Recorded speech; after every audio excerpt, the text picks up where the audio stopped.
Ooh. So we're 3 people today here. And what is 3 times 3, Teapot? 9. Oinks, both of you.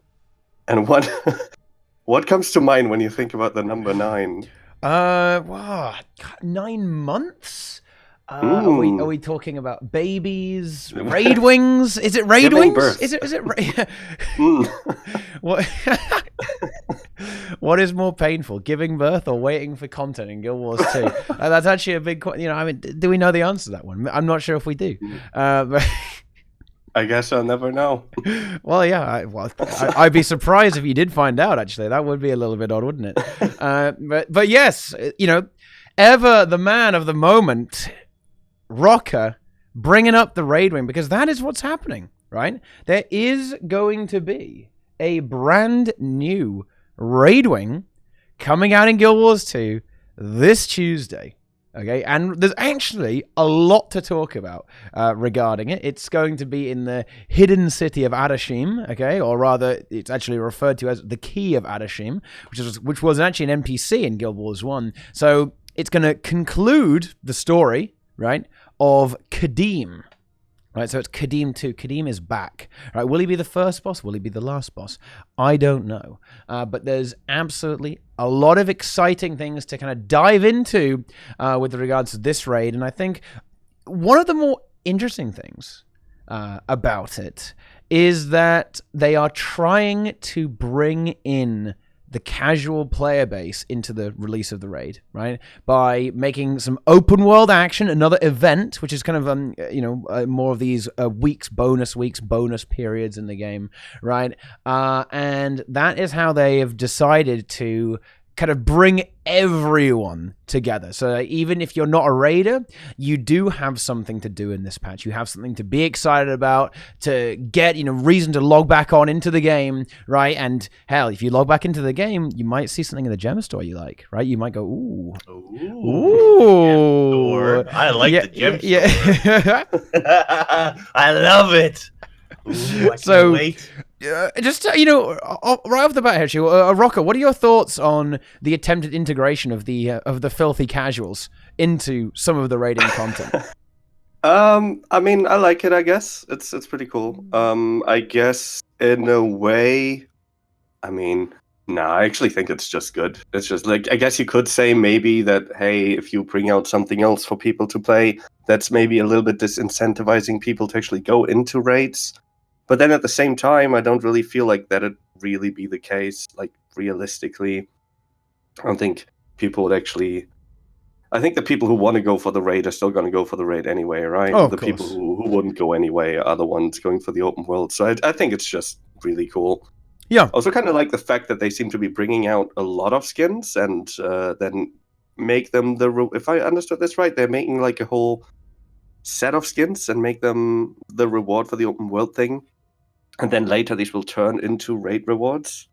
Yes, so for the period of 2 weeks, I believe, after the raid release, all the certain world bosses around, I believe all the core world bosses, so, stuff like Triple Trouble, Tequatl, the Great Jungle Worm, Claw of Jormag, all of those guys are going to... you can get this kind of energy, right? This Kadim juice, right, off these bosses, and you can actually turn those in for raid rewards, right? Effectively raid rewards. And after that period, then you'll have to do the raid. I actually really like that.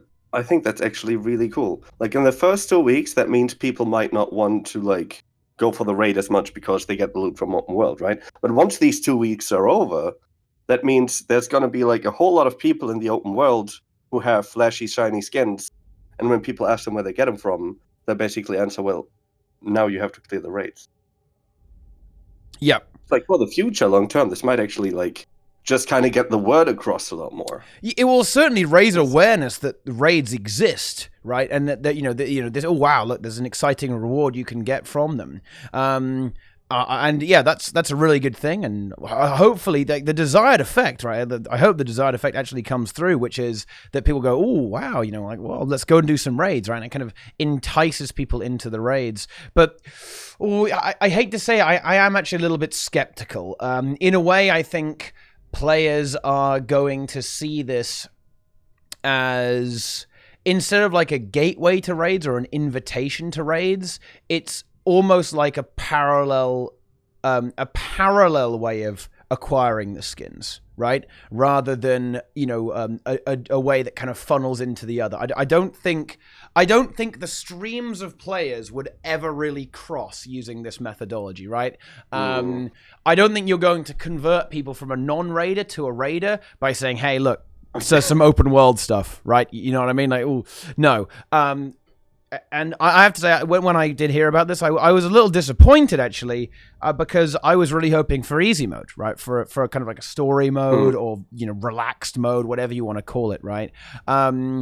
But because I was kind of hoping that is how, in my opinion, how you could kind of ease people into the idea of 10-man content not being so terrifying, right? And an example of this would be the Snowman raid, right? If you could have in some way a mode for the, you know, the new raid that sets it so that it's basically the same difficulty as the Snowman raid, then I think we're good to go, right? I think, you know, that would be a good way to do it. I mean, that's a whole other topic again, right? The whole easy mode topic again. And I don't know. It would be awesome if they brought it out now. It would be, but I'm not really expecting it, right? It's probably my biggest complaint right now in the game that they haven't done that, but instead, like, there's a lot of very ridiculous power creep going on, you know? And that kind of does turn a lot of raids easy mode in a way, you know? Like the heal Scourge, the heal Elise, the hyper carry builds that just... You know, kind of already, you know, they, I don't know, deflate the normal modes a bit. But not for the people who are already having trouble with that. So like the thing that really in raids, the thing that hurts people is the mechanics. They're not able to do the mechanics for whatever reason. It's not really the DPS, right? Yeah, and the heal Scourge will basically let you get away with ignoring most mechanics. They're like... How many mechanics in the game that a heal Scourge could not carry you against? Stuff like Doom and Desmina, pretty much. That you know, that's that sort pretty of thing. much it, though, right? Like, if 9 people get hit by a flame wall, then I'll see it one shot. How a Scourge is this? Well, can't help you against that. And I agree with you, Jack Leaf. You know, you just learn. I mean, that's the whole point of raids, is to learn the fights and learn the content so that you can clear it. You know, the more you learn how to clear an encounter, the easier it gets over time. But and don't get me wrong, I think what ArenaNet's doing here with this 2-week, you know, beginning of the raid thing to get the weapons or to get certain weapons is really cool. But like Teapot said, there's no crossover here. Like I'm not going to play this event for 2 weeks and then suddenly be like, man, I really want to raid. No, you're not going to get that feeling at all. You're just going to say, well, I lost my chance to get it. I could raid, but nothing has changed with raiding. So is that really going to entice me, a non-raider, to just start raiding? And I don't think that it will for 99% of the people who experience this. Yeah. Well, and I suppose the one counter argument to that is perhaps that it will reduce people being upset about raid rewards, right? Like, oh, you know, these skins are locked behind the raid. I can't get them. I can't do it. There's nothing I can do. You know, that sort of thing, right? I mean, that might help a little bit, or at least, but then again, it's only temporary, right? So, I mean, perhaps not. I don't know. Maybe I'm oblivious to this, but were there really big outrages before over raid skins being gated behind raids? It's more like it was legendaries. It was the legendary. It was the legendary armor and people are upset about the ring as well. I would also say particularly it was so even the 2 things that there actually is outrage about. That thing is still going to be in just the raid, right? With the right. Yeah. Yes. So yeah, like I kind of get it, right? I'm sure there are people complaining out there, but it doesn't really seem like a real hot button issue that absolutely had to get tackled, right? I guess it's more about giving people something to play who are not interested in raids because there's so right. many Well, people I think the real thing is the real complaint they're trying to address here is that when a raid releases, if it releases by itself, like this one is, although that really hasn't been the case in the past, then people who don't raid are like, ArenaNet does nothing. Why are they doing no work? Why is the game getting no updates? When in fact, it is getting an update via the raid, but the non-raiders are like, nothing has changed. Well, this time something has changed. There's something for you to do. There's another week or 2 week boss event for you to go grind out some reward skins and so forth. So I think this combats the fact that people say ArenaNet is doing nothing when a raid releases. There's something for non-raiders to do and partake in. Yeah, I think it's more about the content than it's really about the skins necessarily. It's probably Absolutely. like giving something. And to me, this is an extremely positive thing, actually, because suppose you are only interested in one type of content for Guild Wars 2 for whatever reason, right? Whether that be raiding, open world, or PvP, World vs. World. Because of the length and time of, the slowness of the development cycle, if you like one thing, it's going to take a while for something for you to come around, if that makes any sense. Like, even though you get a decent amount of releases, for focused players, particularly stuff like raiding, fractals, right? Like, your turn, waiting your turn takes a little while, right? It takes a long time. And making every release, or at least more releases, kind of all things to all people, I think that's a really positive thing, actually. It's going to make the game feel a lot more fresh for more specialized players, or more, more single-minded players, that sort of thing. And, I would just say, just across the board, anything that is bringing, anything that's bringing a lot of people into it, right, is just an overwhelming positive thing, right? Like, bringing everyone into this stuff, involving the community with every game mode. I think that's just a fantastic thing, right? You're very happy to see ArenaNet trying to do that. It's not my preferred method of implementation, but I'll allow it.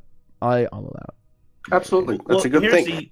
Here's the other thing, too. If you are not a raider, or let me rephrase this. If you're not a person or a player who cares about challenging content, whatever that form takes on, then you generally probably don't care what kind of content is added, as long as it's content added. Do you know what I mean? So they could add anything to the open world. They could add a story. They could add new events. They could add this boss kill week, meta event week, whatever. Those players who do that exclusively, or fairly exclusively, will be happy regardless of anything else that's added. They just want more content. They don't really care what that content is necessarily, as long as they can play it at their usual pace and difficulty. And open world is, generally much, much, much easier than any of the other content that's produced. So if they can release content, say world versus world, PvP, raids, whatever, and do a boss event week or something at the same time that gives you extra or special loot, I think the more, I don't want to say casual player, but the non difficulty content person will be happy. Yeah, and it's content that everybody can play, right? And it's something that seems to kind of be a trend recently, right? They keep giving updates every 1 or 2 weeks now, right? Ever since they released the last season episode, they've basically brought out one patch at least every 2 weeks, I think. And even if it's something like that's somewhat mundane, right? Even if it's like a bonus week or something that doesn't really add more content other than like a bit of extra loot, right? And it still incentivizes people to play the game a lot more. And it's like an event, it's something special that people go for. And if they keep going, this is actually an interesting question, I think, because the raid is kind of the last near future thing, I think, that we know is coming, right? Like, we don't really, at least I don't really know when the next patch comes after that. And I'm kind of wondering, will they keep this up? Will there be another patch 2 weeks after the raid that, I don't know, maybe drops in another little patch, another little thing to go for?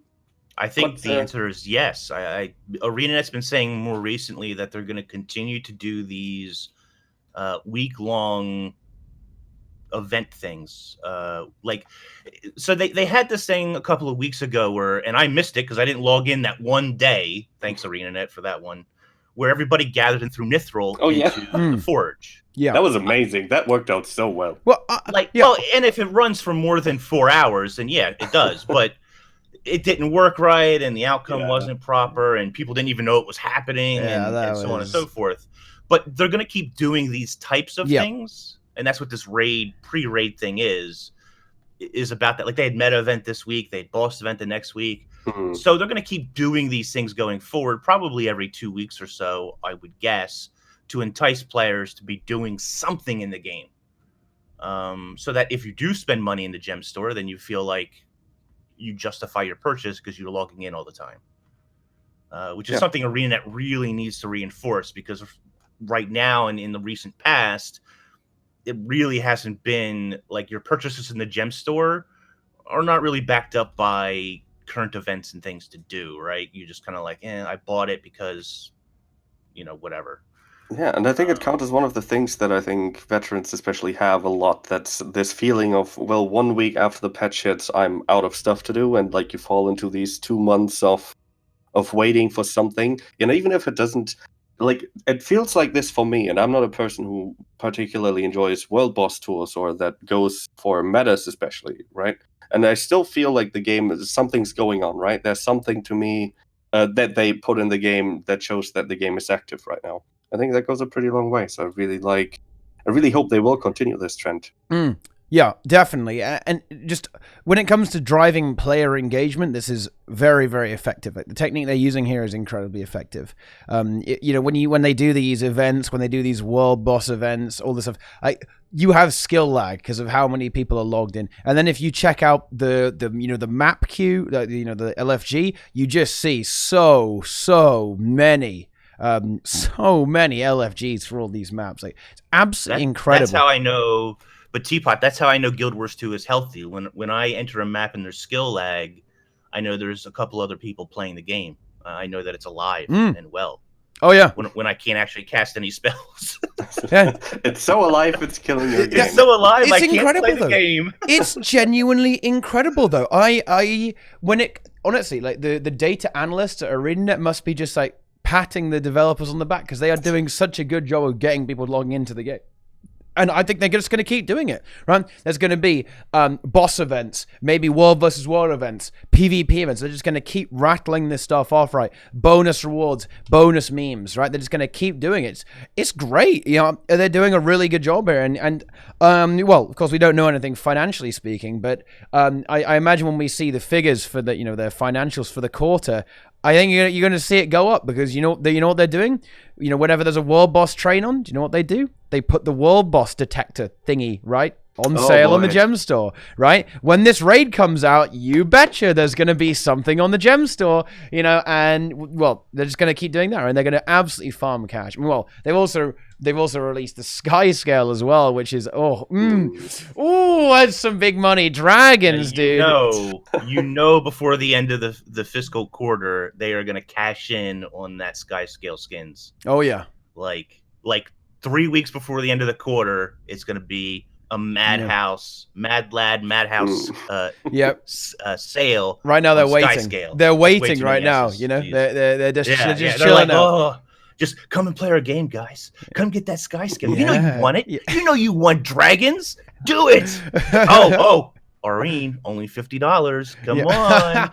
Aurene skin. Oh, man. That would be crazy, actually, if they did an Aurene skin, dude. What the fuck? I don't think they will, by the way. No, but they'll have other skins, Yeah. I mean, they'll probably be really good as well. But yeah, I mean, they've obviously got a clear strategy here, and yeah, it's good. But what is interesting, absolutely, which is kind of what Roca was alluding to here, right, is that we're now in uncharted waters, right? Like, this is now, we don't know the plan anymore, right? Now it's like, okay, what's going to happen next? What's going on here? We'll start to see the effects of the internal rearrangement of the company, right?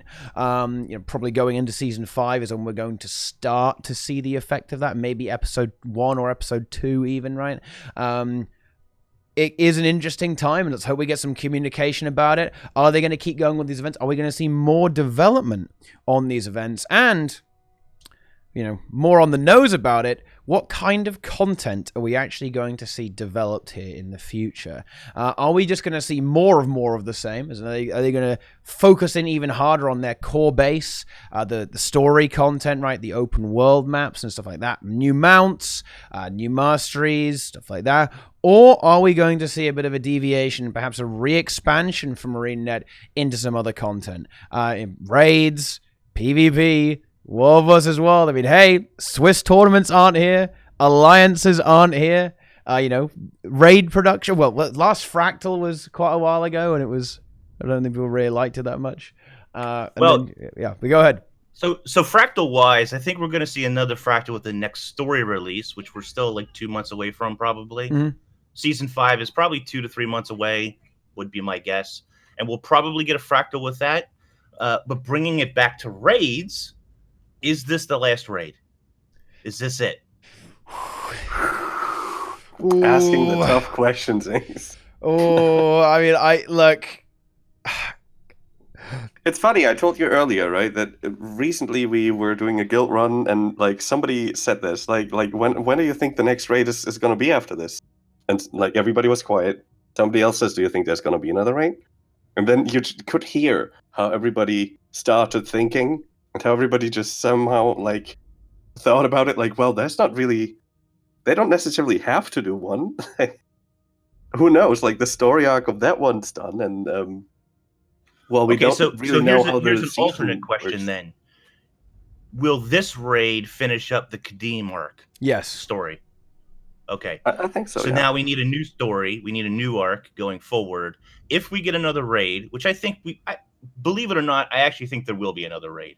Personally speaking, I think you're 9 months away from it. 8 to 9 months. And I'm not Nobody joking. thought anything. No, I'm not joking here. I think you're 8 to 9 months away from it, but I do think there will be more raids going forward. I'm really not sure. I'm genuinely not sure. I want to. My heart says that yes, of course we're going to have more raids, but I gotta say, I think raids are going to be kind of shelved at this point. I do. I think the only thing that generates less engagement with the player base than raids is Fractal CMs. Right, that's the only thing. Fractal CMs are the only thing that generated less engagement with the player base, and look what happened to them. That's dead. See, this is something that really. I'm sorry, Roca. This is something that really sort of gets my goat. Really annoys me about ArenaNet. I love you, ArenaNet. I do. As a company, we've seen this with Super Adventure Box, right? We got World 1, everybody loved it. They went freaking crazy. Not everybody, but they went crazy and blah, blah, blah. They do World 2, and it got a lukewarm response, right? Because the worlds were much longer. It was a little bit more difficult. The difficulty ramp from World 1 to World 2 was big. And people didn't like that. It was too much of a shock to them. And so people played it a lot less, and ArenaNet like pulled the plug without saying they were pulling the plug. And I feel like that's what happened with Fractal CMs, right? The first CM, like lots of people loved it. I like it. It's like one of my favorite Fractal instances, period. The second one was quite a bit more difficult, right? And I don't think it's played as much, Fractal 100 CM. And so it got a very lukewarm response. And then ArenaNet's like, well, we're not really we're not looking at that right now. It'll be back someday, but and I'm afraid that like we aren't going to see CMs ever again. And I really dislike that, just because like people give you their criticism and their feedback about what they didn't like about 100 CM. Now, some people like Teapot love it. And if something is too difficult and they say it's too hard, it's too difficult, takes too long, whatever the criticism is, that doesn't mean don't do it ever again. That means just scale it back a little bit. Just take your scalpel, just take a little bit off. Just don't use a hammer. Hammer's the wrong tool. Just use your scalpel and make it just a little bit less, difficult or whatever. I think actually the solution is not to stop doing it, which seems to be ArenaNet's solution. It's just a little bit, just make it a little bit easier, whatever, I actually think there's like almost a slight misunderstanding there in a way. I think the main criticism to the CMs was that after they'd released 2 in a row, people were kind of against the format of 5-man boss fights, right? They wanted like dungeon-style fractals. And now they've done dungeon-style fractals, right? So now they should go back. Like, they shouldn't misinterpret the negative feedback that was, I think, a lot of it came just from the fact that they had recently gotten 2 in a row of the same kind, Yep. That now we've kind of hit that point when, well, now you've brought out a bunch of dungeon ones. They are all very mediocre, by the way. But, now it's time for another boss one, You could go for one now. I don't think that'd be a huge negative outrage about it. Sure. Yeah, I'd love to see it. I'd love to see it. I'm just not sure if it will happen. And that's I don't know. I guess maybe I didn't make my point very well, but that's sort of my point. Like, bring back the CMs. Oh yeah. Don't abandon it. And ArenaNet's not going to tell you that they abandoned something. Generally speaking, they just avoid it, right? They avoid the topic. Stronghold's been abandoned forever. They just avoid it. They don't tell you that they're not going to do it. That's bad PR. But you're right. They've done these dungeon fractals, which have been, personally, I like the boss fractals. I like the ones where it's a short fractal. You go in, you fight the boss. It has mechanics. Do those and add CMs to it. Like that. Personally, that's what I want. I realize not everybody wants that, but like the boss, what's the molten boss or whatever. I know they changed it now, but before it was nice. It's fast. You go in, you kill the They boss. made it horrible, man. Yeah, I get that, but I just like those boss fights. You know what I mean? And then make it exactly. Yeah, the boss fights were good. The rework that was. But anyway, like I just hope that and the same for raids. If I'm wrong, and they're not going to do any more raids, of course they're not going to tell you that. But like, I don't know. I think there's other solutions on the table than to just stop working on something like that. Now here's the thing about the raids. All the raids so far have been tied to expansions, right? Like we've had 4 wings for Heart of Thorns. We've now about to have 3 wings for Path of Fire, which I think is basically it. When you compare the times that they came out at, right? The first 3 wings came out much faster than after Wing 3 was released, right? That's kind of when they started the whole 9 months thing. So now we've kind of hit, I think, the point again where we come out of the Path of Fire expansion cycle almost when it comes to raid releases. So I wonder, when they start the new season, is that still part of Path of Fire? Well, if they add a new raid, will that be a Path of Fire raid, or are they starting a new chapter? Is that going to be a cut?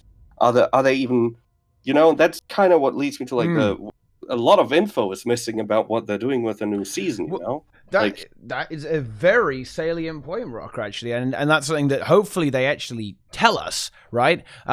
How is that content going to be categorized? Is Season 5 going to be attached to Path of Fire, like you say? Because if that's the case, that's kind of scary, because I now, don't quote me on this, because I'm not sure if this is actually true or not, but people have told me that ArenaNet said that this raid wing is the last Path of Fire raid, right? Now, if that's the case, that can mean one of 2 things. Either it means nothing because the next season doesn't really count, right? Or we have to wait for an expansion, and then that is... Yeah. That makes you think, are they basically, I mean, the question is, are they going to tie expansion type content into Living World in return for not bringing out a expansion style content? That was the plan, yeah. This is something that Mike Z said, right? They are looking to, they're looking to roll in expansion tier features into Living World releases. And if you think about it, they have kind of done that. They've added new masteries, new mounts, stuff like that. There's Legendary Trinket, right? There's been released as Vision. They just dropped that on us randomly out of nowhere, right? So I mean, yeah, sure, right? They are doing that, and we see raids come out, we see new maps come out, like new bosses, new rewards. I mean, if you think about it, Path of Fire was effectively 4 living story releases, like globbed together, right? That's what it was ultimately. Okay, maybe a few more, maybe a few more than that, maybe 6 of them all in one go, right? Because with mega maps though, because you're like, as much as people might not like some of the Path of Fire maps, well, I'm glitching out there.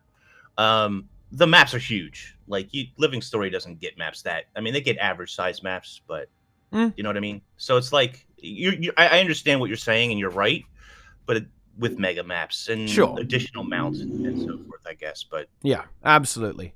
And well, I don't know. What I would really like to see when it comes to expansions from ArenaNet would be a very different approach. I think they need to do, if they want to do expansions, I think they need to do a much more traditional style of expansion. I don't just want to see 4 maps with some story drop. That's not an expansion, right? If you're going to have an expansion, it has to be, give us some fucking fractals, right, when you drop it. Give us a raid when it drops, right? Okay? Do something to World versus World when it drops. Give us a new PvP map when it drops, right? Like, bundle all these features together and suddenly you've got an expansion. Because Path of Fire flopped and fizzled quite hard because once you beat it, you just went back to playing Heart of Thorns, right? Like, the content literally evaporated within like a few weeks, right? Because you did it and then you go back to doing Heart of Thorns, right? And that's partially it's because they kind of fucked up the rewards for Path of Fire, which they've now started to rectify, by the way. Nice. So it took them a little while, but they're on that. But yeah, I want to see full hard content releases, right? Like that's all what I think we need to see. We need to see if there is going to be expansion, then they need to hit us hard, right, and really drop in a lot of stuff with it. But I don't know. I think there will be an expansion now. I think the plan, by the way, was to never have an expansion again, I think. But I think that plan is now changed. I reckon we know they were working on another IP, right? We knew they were doing that. And I think the original plan was effectively to put Guild Wars 2 on maintenance mode, right? Which it was. It was. They kind of admitted it was a little bit on maintenance mode, right? It was like, we're just going to keep it ticking over, right? We were working on some story, and we're just going to keep it going, living story. And I thought, it would have gone season 5, season 6, just forever, right? That was just going to go forever, and with their new IP. But now I think they are going to do an expansion. I think we're going to do season 5, then an expansion. Then that's how it's going to go, in my opinion. And somebody in chat makes a really good point here. Linksator, sorry if I'm butchering your name, it makes a really good point here. Remember when Heart of Thorns released and people were not happy with it, right? So what did ArenaNet do? They pulled 80 devs approximately from whatever they were working on to come and fix Heart of Thorns. Remember? And it was like 10 months, and then we had this huge update to HOT. It made Heart of Thorns much better. Oh, yeah. What they're saying is Path of Fire didn't get that because those people were working on projects X and Y, and so they never came back to fix Path of Fire like they did Heart of Thorns, and so Path of Fire never had that remastered version or whatever you want to call it, right? And unfortunately, just like Teapot said, they screwed up Path of Fire, especially when it comes to events and rewards and making it. The reason people went back to Heart of Thorns was because the events there were better and they were more rewarding and people enjoyed them more. And Path of Fire just didn't have any of those things, really. I think Path of Fire is much like Fractal CMs as a result of community feedback in a way. It's like Heart of Thorns. Yes and no, but it's like ArenaNet it did extremes, right? So Heart of Thorns had the extreme of all events, map-wide events, which some people love, but a lot of people gave criticism for. And then Path of Fire had none of that. Exactly. That's like no map-wide events. That's exactly what I mean. Like, people complain too many meta events, so they were like, "Oh, people say too many meta events. Let's just scrap them completely." But that's not the solution. The solution is the median, right? You find the median, and that's the solution. Not only that, but I feel like ArenaNet thought that the boss train, what are they called? The bounties. Bounties. I really thought bounties were going to be bigger than they really are. Yeah. Right? Because, in core Tyria, you've got all these boss events, and people like the boss events. Path of Fire doesn't have boss events. It's got those bounties, but bounties are not as good as boss events. Even though boss events are really kind of just pressing one most of the time, bounties just don't have that same feel, And bounty tours aren't even that terrible. Like, when you actually do it, it's actually kind of fun to do. Like, I mean, I don't necessarily love what they do with like the randomized mechanics and stuff, but you can actually go out and like do bounty tour and fill reasonable time with that. And I think sure, right? And it's even, you can even get some decent rewards from it. I think the trouble is that what they tried to do with Path of Fire is, I don't know, like, I hate to say something like this, really, I'm gonna get in trouble, but it's just like accessibility gone mad, right? Like, they took away all kind of effort and meaning from the content, and it just left it bland, right? If you take a boss, right, and it's like, oh, this is a legendary bounty, no context, right? No lore, no anything. He says, oh yeah, there he is. Go fight him, right? Of course, it's not going to be as epic as fighting the mouth of Mordramoth or fighting the Chat Garant, right? entangled us. Of course not. Even fucking Octovine is more exciting than bloody bounties, right? Because there's no context, there's no stakes to it. It's like a random NPC that you've never heard of wandering around the desert. Like, oh wow, how exciting! And you know, there's no build up. Just go do it, right? And Path of Fire really messed up in this regard by, well, and I think this is actually a mistake.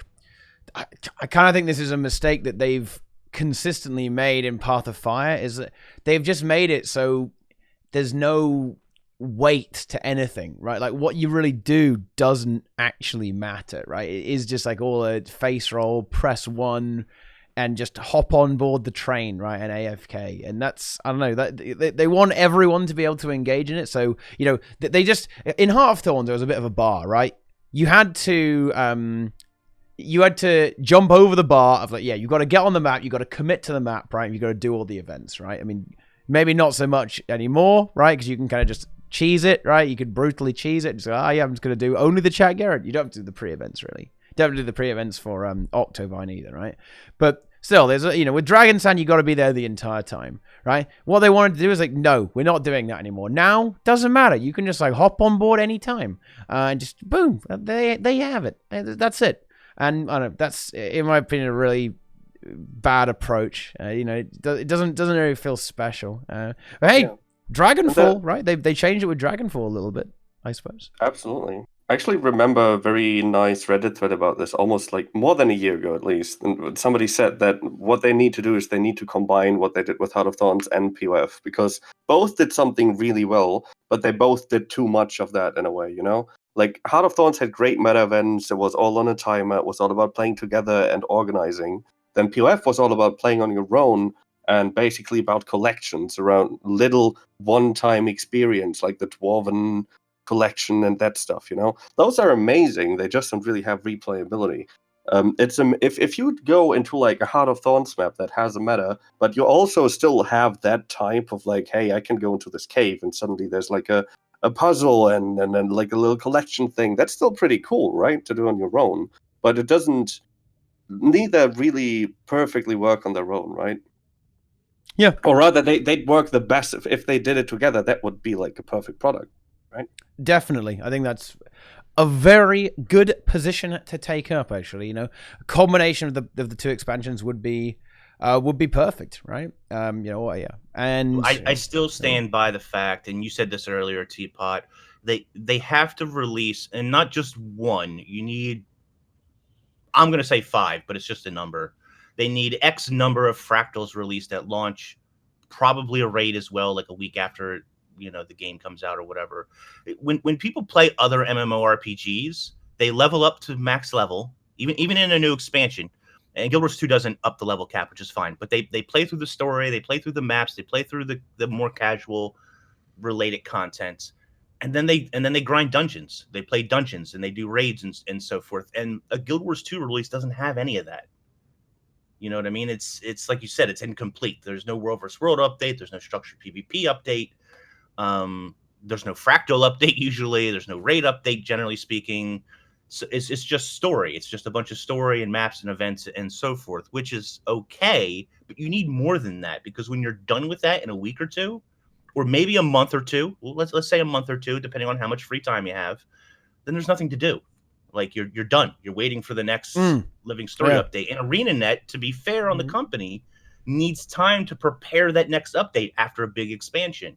They need to give themselves, you know, recyclable content for people to grind their teeth on a little bit, to give them time to produce more content. And they just don't do that with expansions, really.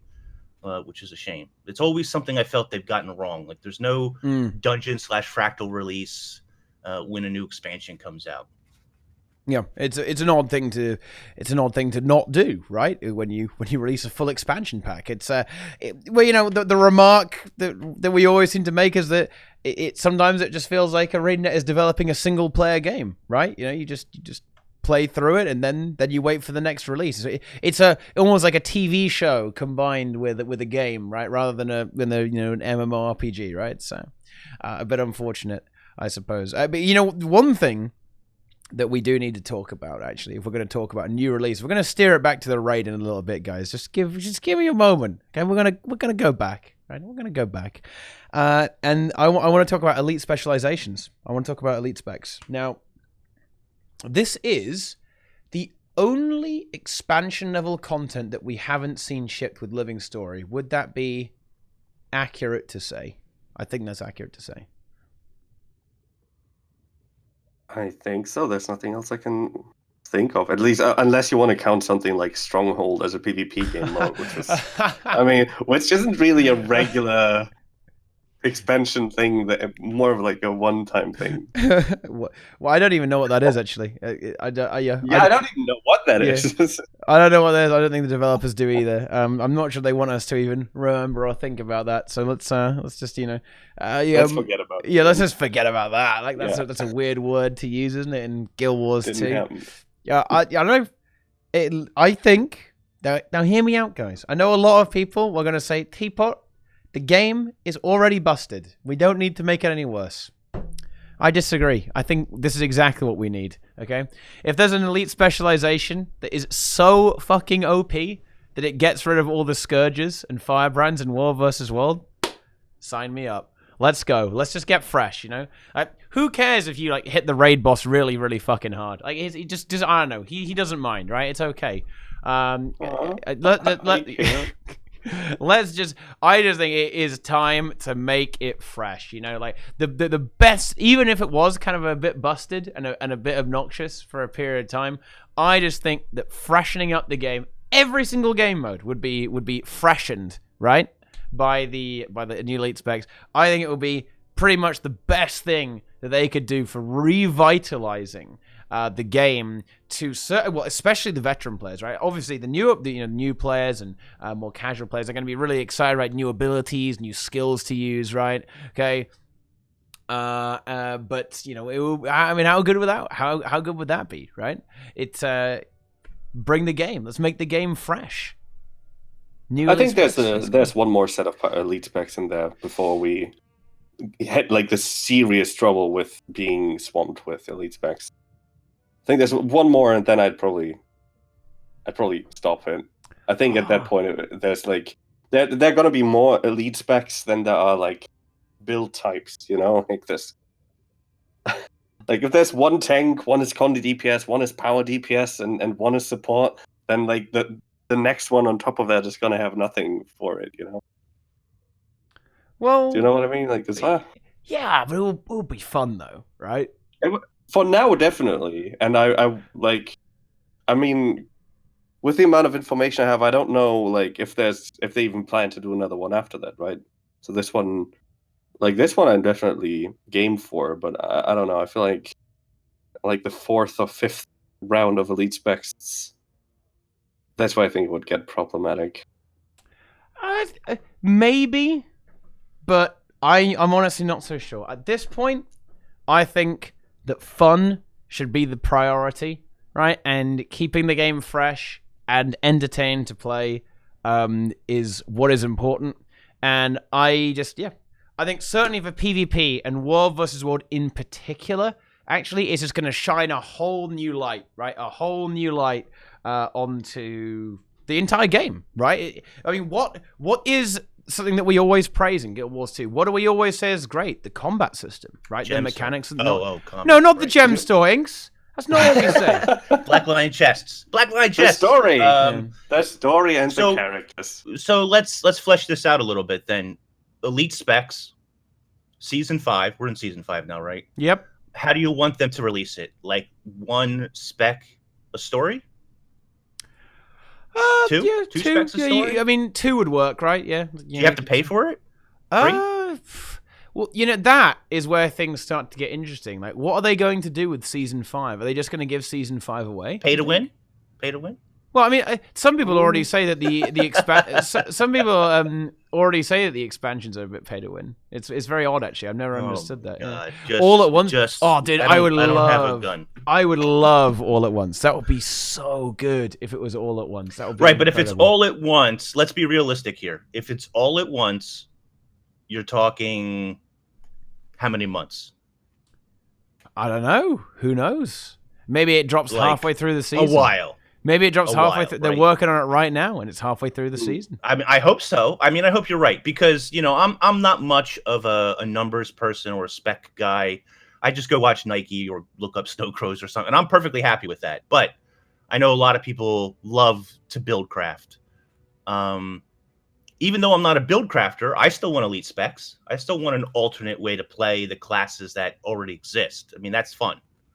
So if nothing else, it's just refreshing, right? Like, right, it's refreshing. Yeah, you're right. And even though that's, I mean, I wouldn't consider that content necessarily. Like, tons of people will relog into the game to try out and play the new specs, right? Oh yeah. So that's a good thing for the game. Yeah, I think it's going to be. It would be an incredibly good thing for the game because it affects literally every part of the game, right? Like, no matter what kind of player you are, you effectively have new content thanks to the sort of new elite specializations, right? And even, I'm sure some people are getting a little bit bored of like Wing 1 and Wing 2 and raids, but suddenly those raids are fresh again, right? Because you can play a new build. You can play a completely new build. And, it will radically change the gameplay. Instead of playing Scourge, you can now play Wraith, right? Or something like that, instead of playing... And then realize that Mirage is still stronger anyway.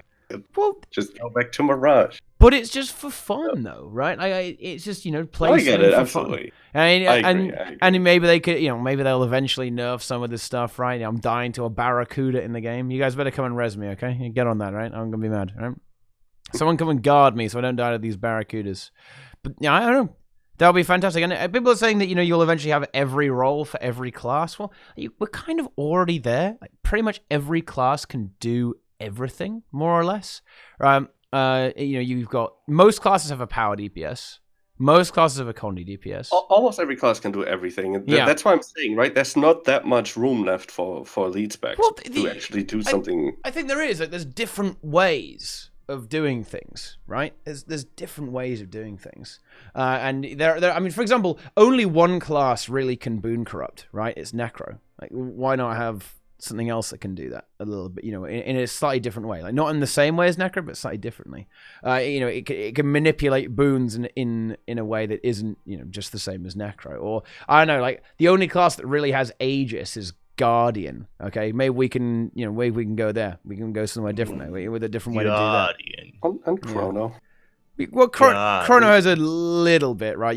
Chrono has like precognition. It doesn't spam it out, right? But it does fair amount. Like when you need it, it can.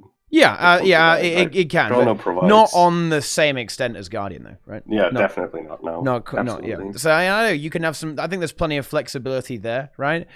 Barrier is very much an underutilized mechanic, right? Like the only class that really uses it a lot would be Scourge, right? I mean, Scrapper but maybe a little bit. One uses for everybody, right? That one uses more. Like that one uses so much it kind of covers for all the other classes. I think is. Yeah, you're not wrong. I'll tell you what, you're not wrong. Oh, look, Bick's a snake is in chat. Okay, Bick is the snake. Yeah, we should just add watching Bick. Bick the other day. Yeah, you're watching Bick stream. Him and his fresh girlfriend. Yep. His new girlfriend. Okay. Pizza with Bick. Yeah, pizza with Bick. Yeah. Yep. Tune in. Tune in for pizza. Feels good, man. Remove all classes except Necro. Okay, imagine how good that would be, dude. Do you know what I think would be almost the best thing I think they could do for the game right now? What would as it be? Like an expansion or something. As not necessarily an expansion, but like a core game rework. I actually think that is the best thing they could do for the game right now would be a core game rework. Wrong. I'm channeling Brazil here. Wrong. Why hit me? As for personally myself, I agree with you, but the majority of and Wooden Potatoes would really agree with you, but I think that the resources it would take to rework core to a Cataclysm, like Blizzard has talked about this pretty extensively, that their Cataclysm rework of the main core world was sort of a waste of time. It was a waste of resources for them. And I don't think, I don't know that it would be that helpful in the long run. Veteran players, most of them, won't care. Yeah, but that doesn't matter. That doesn't really matter, though. In my opinion, there are two things. There are two things the game could do that actually would bring Guild Wars 2 on the grand market again. I'm not talking about just like the current player base would come and try to play it. And I'm saying like other MMO players would look at it again, Do you know how you rework? They've already reworked the core experience of the game anyway. Yeah. They just added the level 80 booster. I am only half joking. By the way, I am not. Yeah. I am only half joking there. Actually, in a way, I'm just going to flat say, Inks is 100% right here. Right, the amount of work it would take to unfuck what they did to the core game, like with the new player experience, just made things so much worse. Like the core game is a clown fiesta, right? Like we don't have to discuss it, right? Everyone knows it. The core game is a clown fiesta, right? And the amount of resources it would take to unfuck it, it's probably not actually worth it. Like they are. I'm not arguing that it wouldn't be like a mass amount of work, right? But I think that's the one thing I think that would really. I think that would be the most helpful thing to the game, right? I didn't necessarily mean that it's the most easily achievable one, but like it would solve a ton of problems. There's a lot of things you could do with that, right? You could stop this whole divide between like. I'm gonna say the words that is in your mind. Oh, that is in everybody's mind right now. Are you ready? Yep. Prepare yourself. Guild Wars 3. Just release it. Just Guild Wars 3. Fix the core game. And there you go. And make it in space. I mean, what the hell? Let's go. That'll make DeRoyer rocket happy. ship. Put me on a freaking rocket ship, and me and DeRoyer can be happy. We're gonna live on the moon together. Build a hut, and Brazil's welcome. He can come over.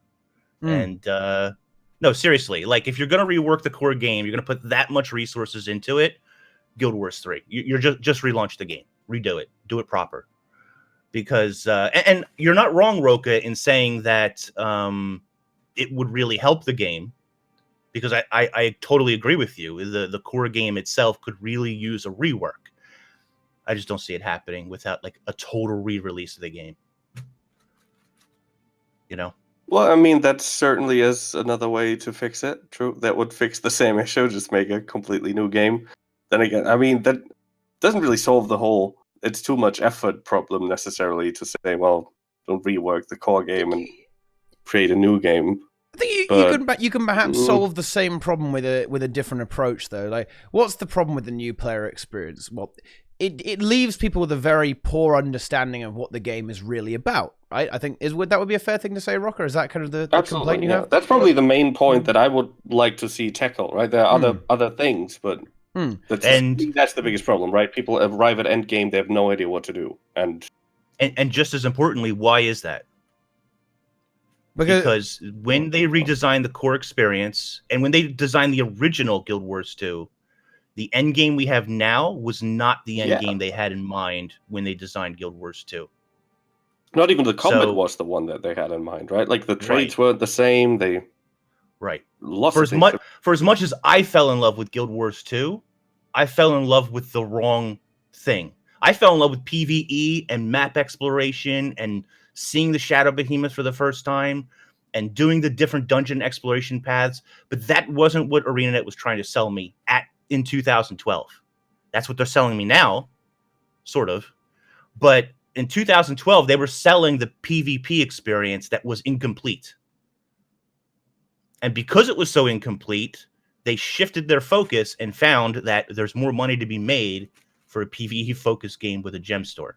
Yeah, this goes back to what you said earlier, Inks, right? It was like, they tried something, but they kind of half-assed it, and they were like, oh, look, it failed, it doesn't work. It's like, oh, come on. There's nothing wrong. By the way, there's nothing wrong with this. The company's focus simply shifted into the game they wanted to make. Yeah. The game that they wanted to make in 2012 is not the game that they want to make in 2019. They're different. The goals that they set out in 2012 and the manifesto that everybody loves to quote is not the same as they would have it today. It's changed. It's changed over time. Well, but let's talk about these tutorials though, right?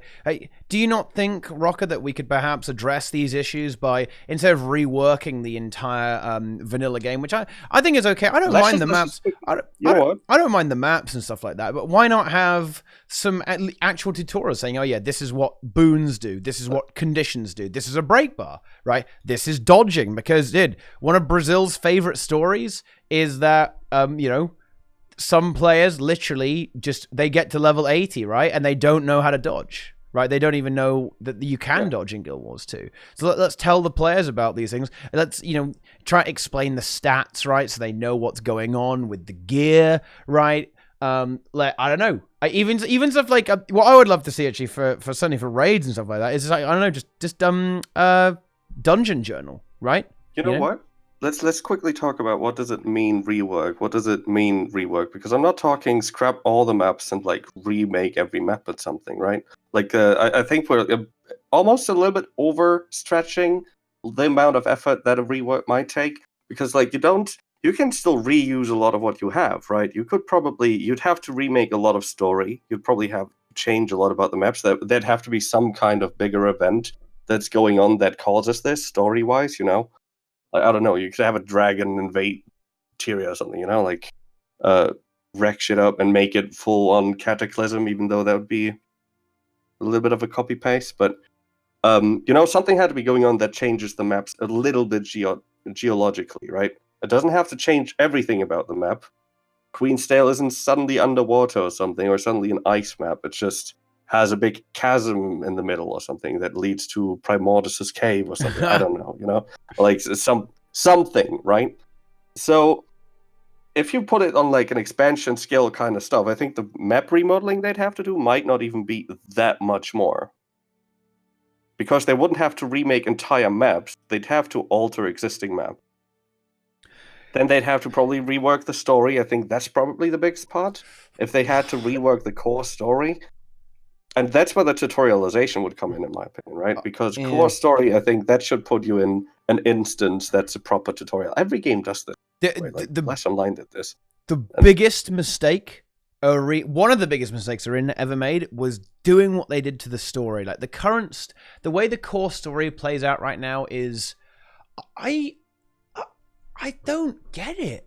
I genuinely I would have loved to have been in the meeting, right, in ArenaNet HQ when they decided they were going to do it that way, right? What were they thinking, right? One of the things that was actually really good in Guild Wars 2 is that the story would pull you through the maps, right? It would effectively, like, you would have that green, that green swirly, right? That effectively tells you where to go at the end of the day. It would guide you through the world, and eventually you end up in ore, right? With Ara. There you go. You can do some Ara ERP as well. But then they removed that and said, nope, that's only happening every 10 levels now. And I don't know how they missed the point this hard, actually. Like, the complaint about Guild Wars 2 is that people weren't really sure what they were supposed to do in the game. So they just, like, they removed any semblance of what you're supposed to do in the game, right? And now suddenly it's like, oh yeah, now you only get, this little guide every 10 levels. And they also made it really disjointed, really weird. And there's actually a weird plot. There's like a weird plot hole as well, I think, in one of the story versions. It doesn't even make any sense anymore. It's like, oh my God, that was a big mistake. That was a very, very big mistake there. And yeah, I completely agree. Reworking that, putting tutorials into it, inserting tutorials. Now, I think this is where, when you're talking about reworking Roca, it can be made maybe a little bit more easy than like smashing all the maps, right? Just insert some tutorials introducing mechanics as you play through the story, right? Let me think. Okay. This is a humorous one. Do you guys know the human boss where you have to like fight?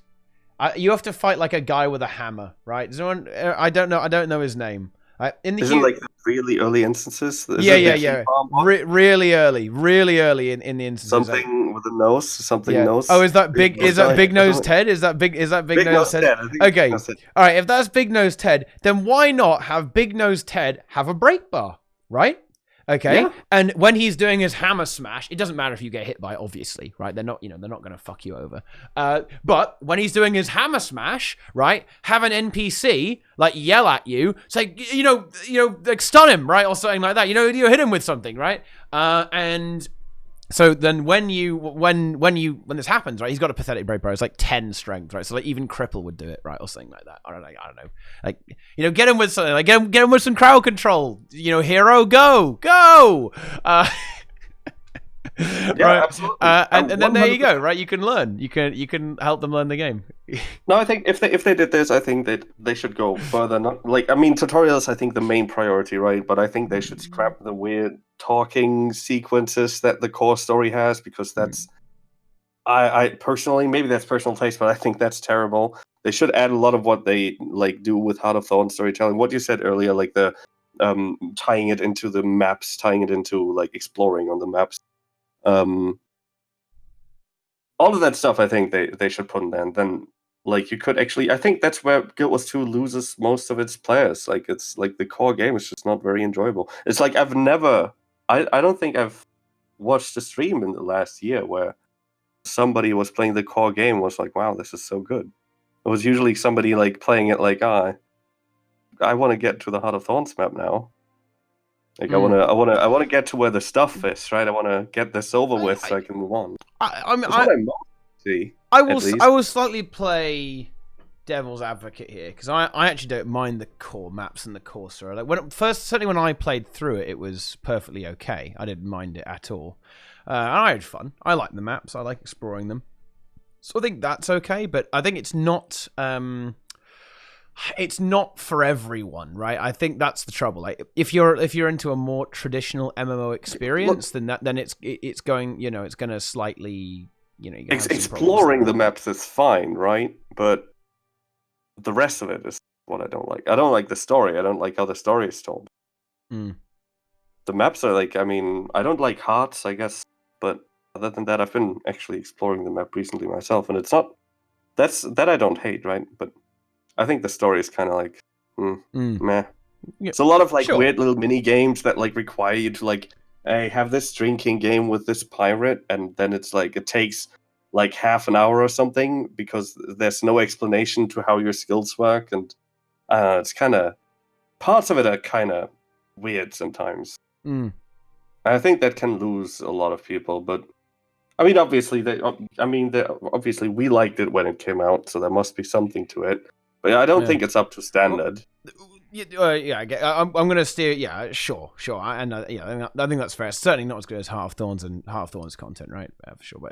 But I want to steer this back to the raid now because we've gone off on a little bit of a tangent here. But one thing I do want to address is someone saying Mjolnir saying most people wouldn't understand what a stun is. Well, it's quite simple. Like the approach that World of Warcraft takes, I believe, is it will literally just like highlight your UI and say use that, dickhead, right? If they want you to do something, right, in the game. So it's very easy. You can even have like a little text window pop up and say, hey, you got to use some crowd control. Then it can do crowd control. Like then it's like cripple, chill, blind, slow, stun, daze, immobilize, right? All that sort of thing. I feel like I have to interrupt you for a minute. I'm sorry. I have to say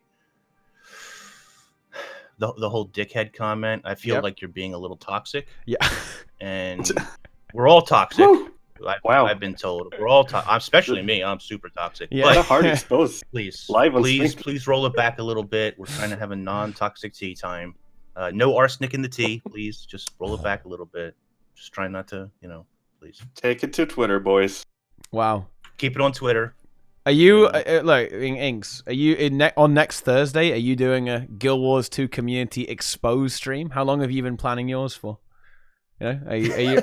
Can you imagine? Yeah. Can you imagine? Oh, my God. I love you, Zorik. Yep. I love you, Zorik. What was great was I didn't even know anything was happening, and then like Kitten Theory tweeted out, and I went and watched it. And I'm like, I'm waiting for the exposed guys. I want the drama. Give it to me. And then I saw you reply to the tweet. And I was like, oh, Inks, you have so much to. I know. I'm so behind.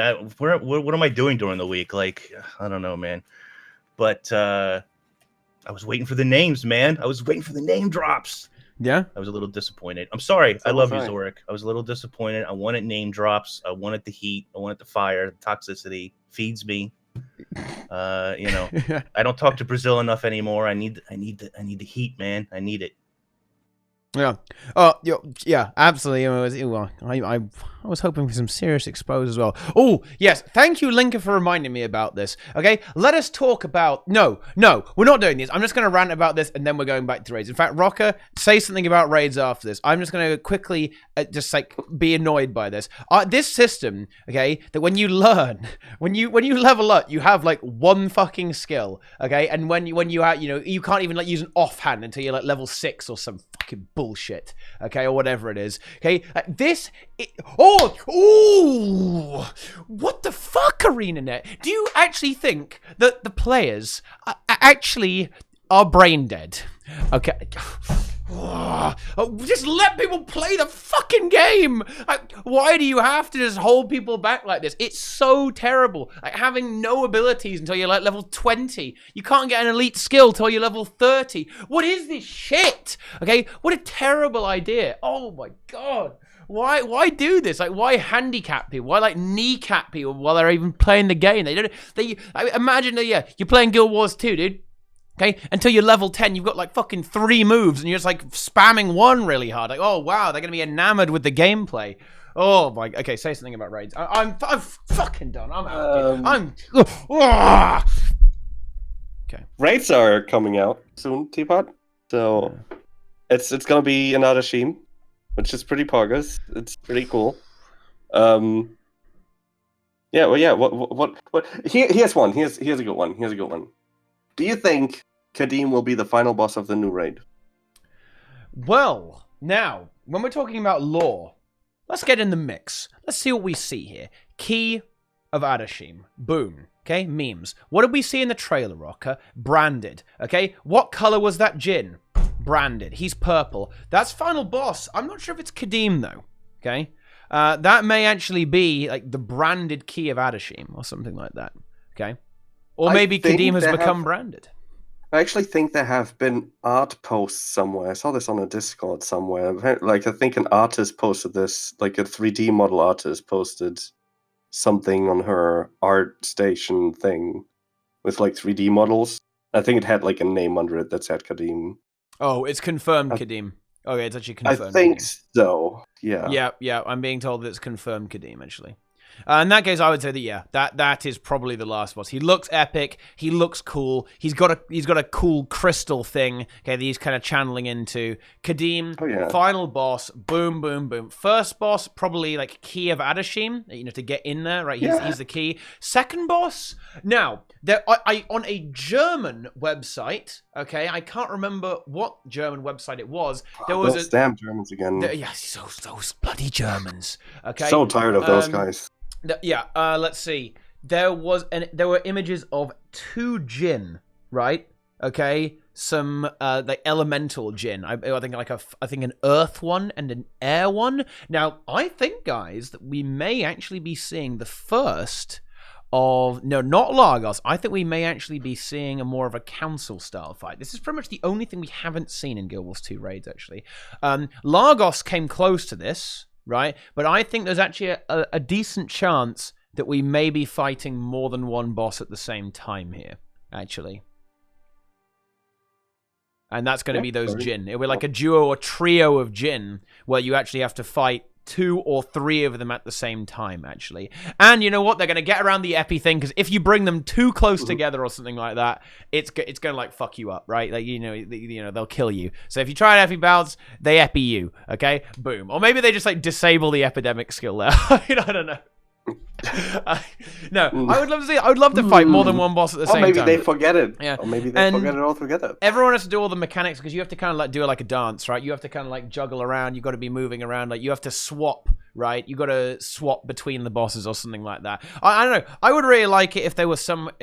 One boss is immune to condies. That would actually be a really good approach to this, actually. And then you literally fight them at the same time. Maybe the Earth one is immune to condies, right? For example, because he's made out of rock. You can't, he's made out of rock. The air one, maybe the air one, you like swipe at him, right? And you can't hit him with power damage, right? So, but you both have, you have to fight them at the same time, right? All 10 players have to deal with all the mechanics from both the bosses, but you kind of have to spread out yourself or something like that. And I don't know. They could do something. It would actually be pretty fun. Imagine you had to like fight 2 of them at the same time. You had to like somehow do swapping memes. Like the tank would have to swap over, or like your whole team would have to swap over at one point. How fun that would actually be, like to see your entire team like oh no, swap now. That's running. That'd be pretty cool. Yeah. So like that's what I think we see for the bosses. And by the way, guys, I just want to make this very clear. I've got absolutely no idea. We got no leaks, guys. 0 leaks for this one.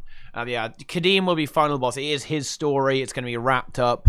Okay, something You weird think has so? happened to him. Yeah, this is the I end of it. actually hope that there will be some kind of twist in this raid. I really Ooh. hope there will be something because okay, I saw this. I'm admitting it. Okay, I saw this on a Wooden Potatoes video, and it actually like that thought really hooked me. That what they did back in the day in Heart of Thorns was that they actually used the raids to tie into the new Living World updates, right? Story-wise, like the Wing 2 told you about the Mossad and about Lazarus. Wing 3 was all about Lazarus, and then that's what the Living World was about, right?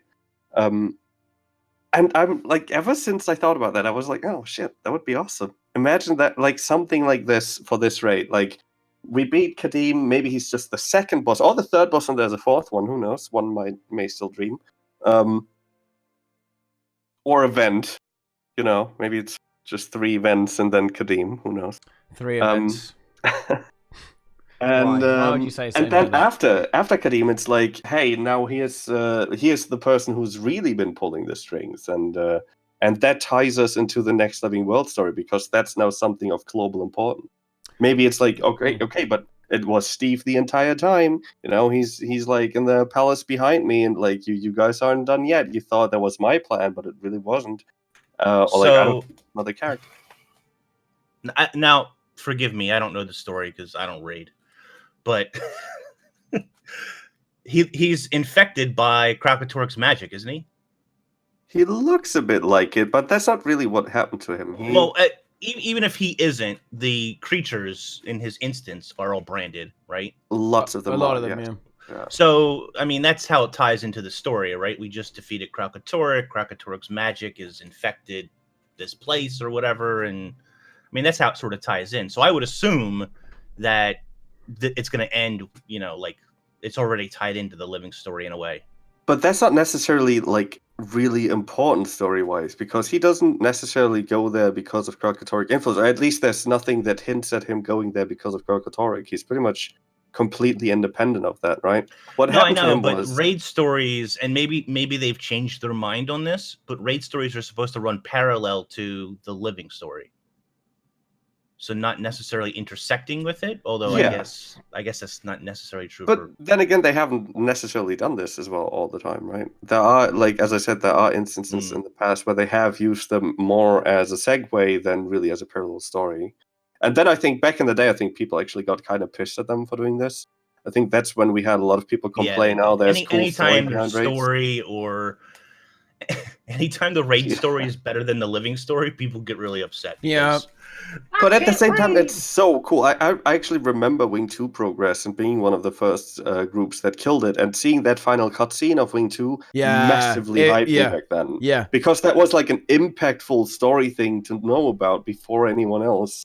And that was insane. That was awesome. I agree. I absolutely agree.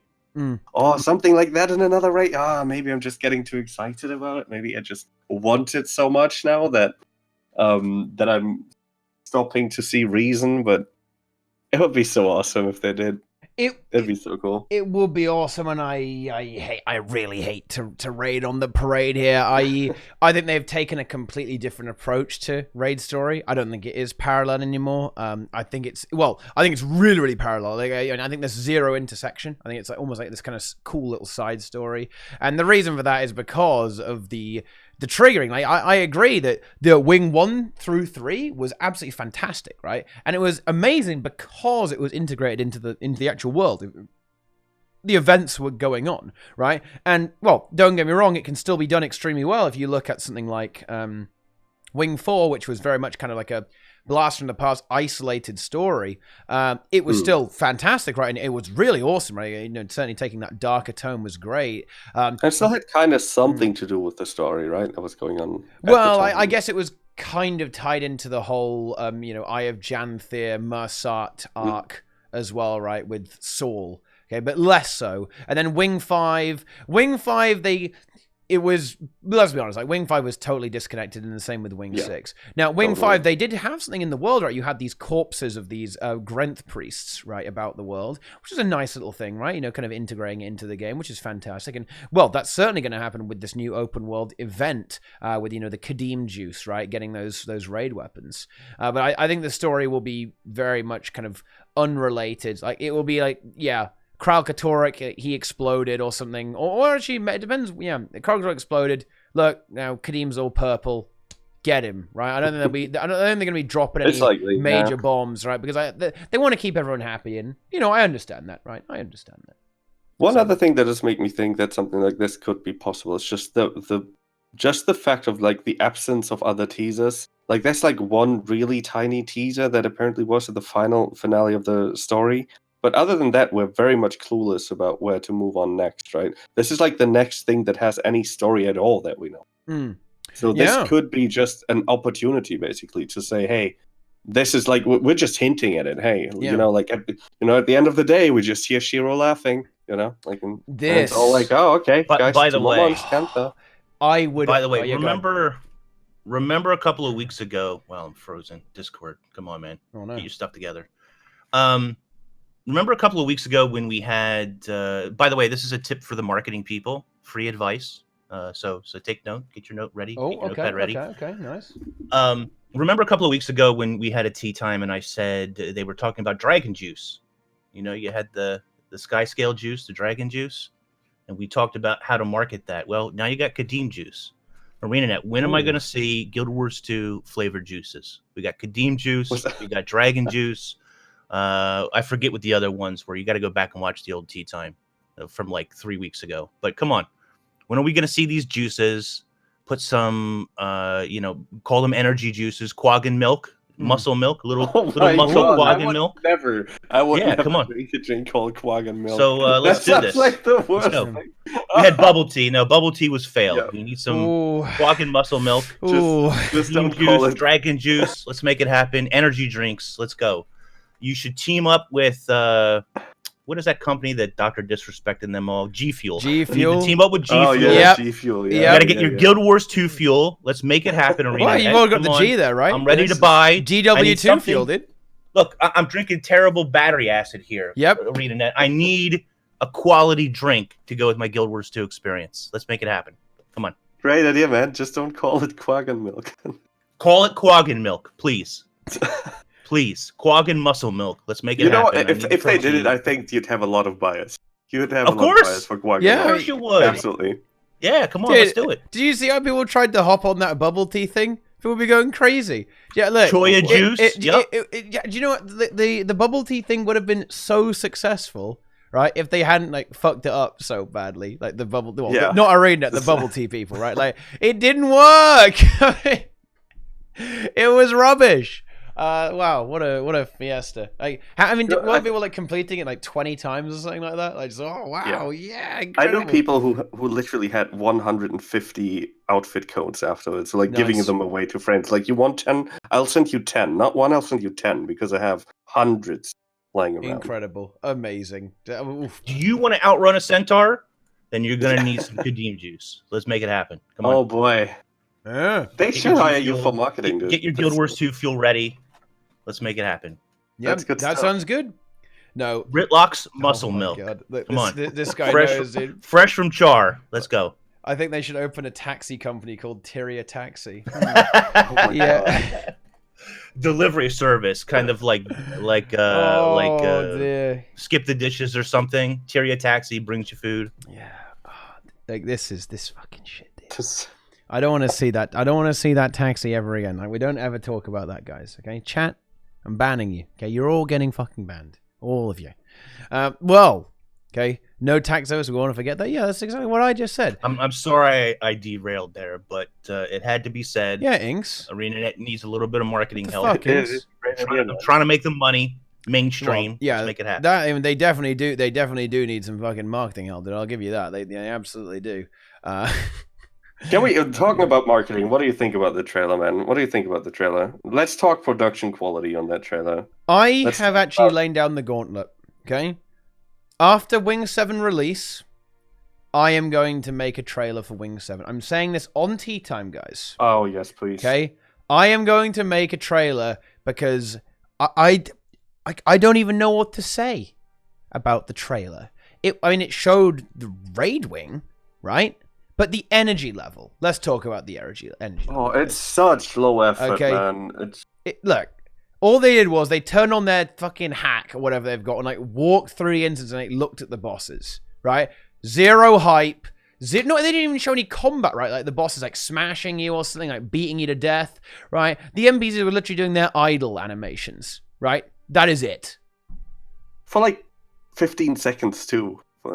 Like a big percentage of the entire video was just Super Kadeem with his little dance, which was clipping. It clipped as well. Like it wasn't. That's not something you should necessarily like. It's a nice animation, right? And it's obviously it's a focus point of the whole raid is this guy. But it was clipping. Was it clipping into itself? Yeah, with like his hands were clipping through each other, unless he has phasing hands, and maybe that's his special power. I mean that is... maybe that's a big mechanical teaser at the boss, right? But well, he's made out of weird energy now. He fell in the Mystic Forge, so I guess he's got special powers. It's it's sad. What do you guys think? It was kind of low energy though. It was low energy. I mean, I know the raid will be good, but it's really weird to me, right? When they do these great cutscenes for the living story, I know they can do it, and you know what? They made a terrible mistake here, Roca. Okay, they have showed me that they have the technology to do like custom animations with the in-game models. Like they can take those and animate them, and they can do special poses, right, and stuff like that. Right? I know they can do it, but they just don't want to. In a way, I just think they don't really want to hype up. It is better. Okay, Mike is right though. It is a lot better than what we got for Wing 5, right? The screenshot for Wing 5 that was probably done on the day, but like the intern, there was that's like the worst possible comparison though. That's like that was so terrible. We shouldn't even be comparing it to it. It's true. Like, that's like it's no justification to say, well, we did it like way worse in the past. They did it pretty well on Wing 6, by the way. Like, I rewatched that trailer, and that one, like, I mean, all I'm asking for is, like, a little bit of, like, dialogue that hypes you, like, a little of people saying something that, like, the Wing 6 trailer was basically Zamaro's invitation, right? It was, like, you got a first glimpse into Zamaro's world, and he's like, hey, I invite you to my magical tour through Zamaro's Mythrite Cauldron. And it was awesome, and it was really hypey, and this one was just, like, this boring camera tour of mostly kind of generic mobs and then one kind of cool looking boss at the end. And... Come with me and you'll see a land of pure imagination, Roca. Oh. Yeah. That's what it should have been, where the Quaggan close with singing though. I can't sing. If Dick was here he could sing it for us, but I can't sing. I'm sure if you ask him nicely he'll do it for you on this next stream. Sure. Look, I'm gonna do the trailer. It's gonna be great. You guys will see. Hopefully, I can get it done just after I do all the guides. But I'll do my best, and I'll see if I can show those ArenaNet people how to do their fucking job. Props. Okay. Yeah, props on the guide. It was good. Yeah, I enjoyed it. The first of many. Boom. Now I know how to do that boss. I can stop being a noob and I can kill it finally. Yeah, there you go. You can finally do it. It'll be amazing. Yeah, I just need 9 friends. Yeah. Oh. I don't even need 9 friends. I'll just join a pug. I mean, they don't need to be friends. It's true. You can actually hate them. You can hate them and it will work, or you can still kill the raid. Sure. You can literally hate them all. You can want them dead. And as That's long as basically what I do, right? When I raid with my guildies, is terrible people. Oh, wow. I mean, I'm feeling a little toxic here, but you can just join pugs and use Teapot's guide, spam it to every pug group that you join, and you're gonna get your kill in a couple pulls. Easy. Yeah. Done. Rock is raiding with Germans. Yeah. I mean, sure, why not? Germans are good people. Yeah. Good hardy people. Okay. They like to raid. What? They like to raid? Yeah. Okay. Look, guys. Why is promoting the raid important? Okay. Well, because if you want to grow your game and grow the community around the raid scene, then you need to tell people, what it is, right? Like what's going on in Guild Wars 2. Like people from other games should look at that trailer and go, dude, that raid looks fucking sick. I want to get on that action, right? And that just doesn't really happen, unfortunately. It just doesn't really happen. That's the message it's conveying to me, is that they do not think about raids as that anymore, or haven't to begin with, maybe. That's the I mean, maybe I'm just being salty here, right? Maybe I'm salty here, right? But that's how it feels, right? It's watching their trailer, knowing how much they could do, and seeing how little effort they put into promoting this content. Just to me, it feels like they're saying, well, it's not even really. We're just doing it to appease the few raiders in the game. We're not really doing it to actually get people into raids or get people excited for the raids. We're just doing it because, well, we kind of started it and we can't really stop now because it's going to get a shitstorm, but we don't really want to put our attention on it either. So we'll just do this low effort trailer. That's how it feels like to me. Well, it's kind of like the Living Story trailers, right? Not all of them. Some of the Living Story trailers are kind of good and kind of nice and stuff, but some of them are low effort, right? Most of them were pretty good, I think, weren't they? Weren't they mostly pretty decent? Hit and miss. It's hit and miss. It depends. They've been getting better. Let's put it that way. I don't have them all and fresh in mind right now, but I think you're right. Like, had they been doing? Did they do I guess they did. I mean, this is better than the screenshot of just a wall that we got from before, right? So, and again, that's I'm going to be PMA. I'm going to say, look, it wasn't great, but it's better than what we've been getting. So they're slowly improving. I mean, no, they've actually Wing 6 had a great trailer, and they've gone massively downhill from there. I think I've okay. Well, I'm completely wrong then. I don't remember Wing 6. I mean, Wing 5. You're absolutely right. That was absolutely horrible. That was terrible. Yeah, Wing 5 was just like the screenshot. The screenshot that they got on the day when they tweeted out. Like, people didn't even know it was a raid. They thought it was like a Living Story map or something, right? We had no idea. We thought, oh, it's snowy. What does that mean for the story? Is there a ghost there? What's going on here? I think you could actually see the raid portal. I think. But people just thought that was the entrance to the raid. They didn't think that was actually the fucking raid. Yeah, it was a low-res screenshot on low settings in the game. I mean, honestly, I would like to see, why don't they have a group? And I mean, ArenaNet has their own internal group, raiders and so forth. Can't they just film their own overhead cam of their 10 people running at a boss and seeing it engage for the first time? Yeah, they definitely that would be could cool, do that. right? I don't know why they don't really. Why would they? Why would they not do that? Surely it wouldn't be that much of it. I mean, they've had a lot of playtesting anyway, right? They've had their QA team do it. Of course. So, why not? Because it's just, I don't know. There's no reason why they shouldn't. Do the raid guys. To go back to the topic though of the future of raiding, and I wanted to expand on the question of, is this the last raid a little bit more? I think the answer to that question is fully contingent on the community reaction to the open world stuff.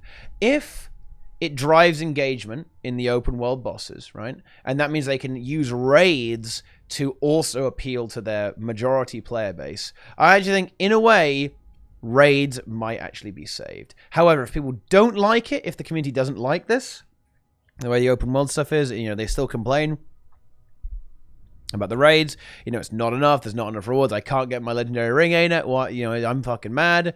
Then I think we're doomed. However, right?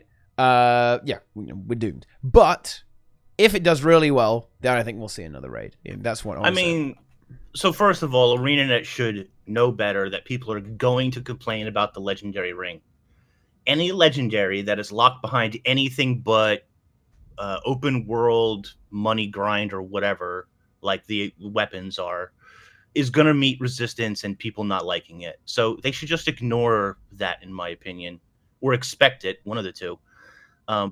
As far as the open world stuff, I mean, I can't see people not liking that, so I think it's a safe bet for ArenaNet to do.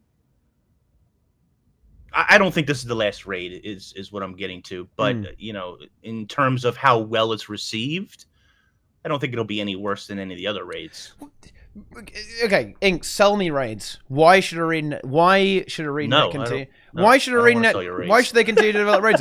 No, allow me to be devil's advocate here. Devil's teapot. Why? Okay, I'm Why? going to tell you. I'm going to tell you why they should keep selling raids, because it attracts viewers to Twitch, brings eyes to the game, and brings the community together to watch something. Because structured PvP only does it mildly so anymore. A Teapot stream, I'm going to toot your own horn here. You ready? A Teapot stream on raid day draws in 1,500 people. Now, for other games, that might be tiny. That might be a small number. But for Guild Wars 2, that is big. And a raid tournament draws in 5,000 people, which is huge. Players, even if they don't play raids, need raids in the game. They need difficult content. They need something to strive for because they like watching other people play raids. People in large numbers do not tune in to my streams to watch me run around and collect whatever and do a couple of fractals. No. If you want to become successful, stream raids or be good at structured PvP, because that is what people watch, and that's what they will tune in to watch when a fresh raid is released. Change my mind. I agree. 100%. You know what? I think the best sentence in there was even, it gives people something to strive for. Even if you don't play it, there's always something you can still play. You've never fully, there's always, that content that's still somewhat waiting for you that you could decide to go for. I think that's so huge. And of course, I mean, it's almost selfish to say this, right? But obviously, yeah, Twitch popularity. I'm going to change your mind right now. Hold on. Mjolnir, ArenaNet does not hate Twitch. Oh, shit. They may They may dislike the culture of Twitch. They may dislike certain things about Twitch, but ArenaNet doesn't hate Twitch. And I'm going to tell you why. Let's go. Twitch is more important to ArenaNet than YouTube. Period. Ooh. Period. How do you know this? How do I do this without totally exposing myself? You'll have to. I'm trying to see how can I word this. Twitch is more important to ArenaNet than YouTube.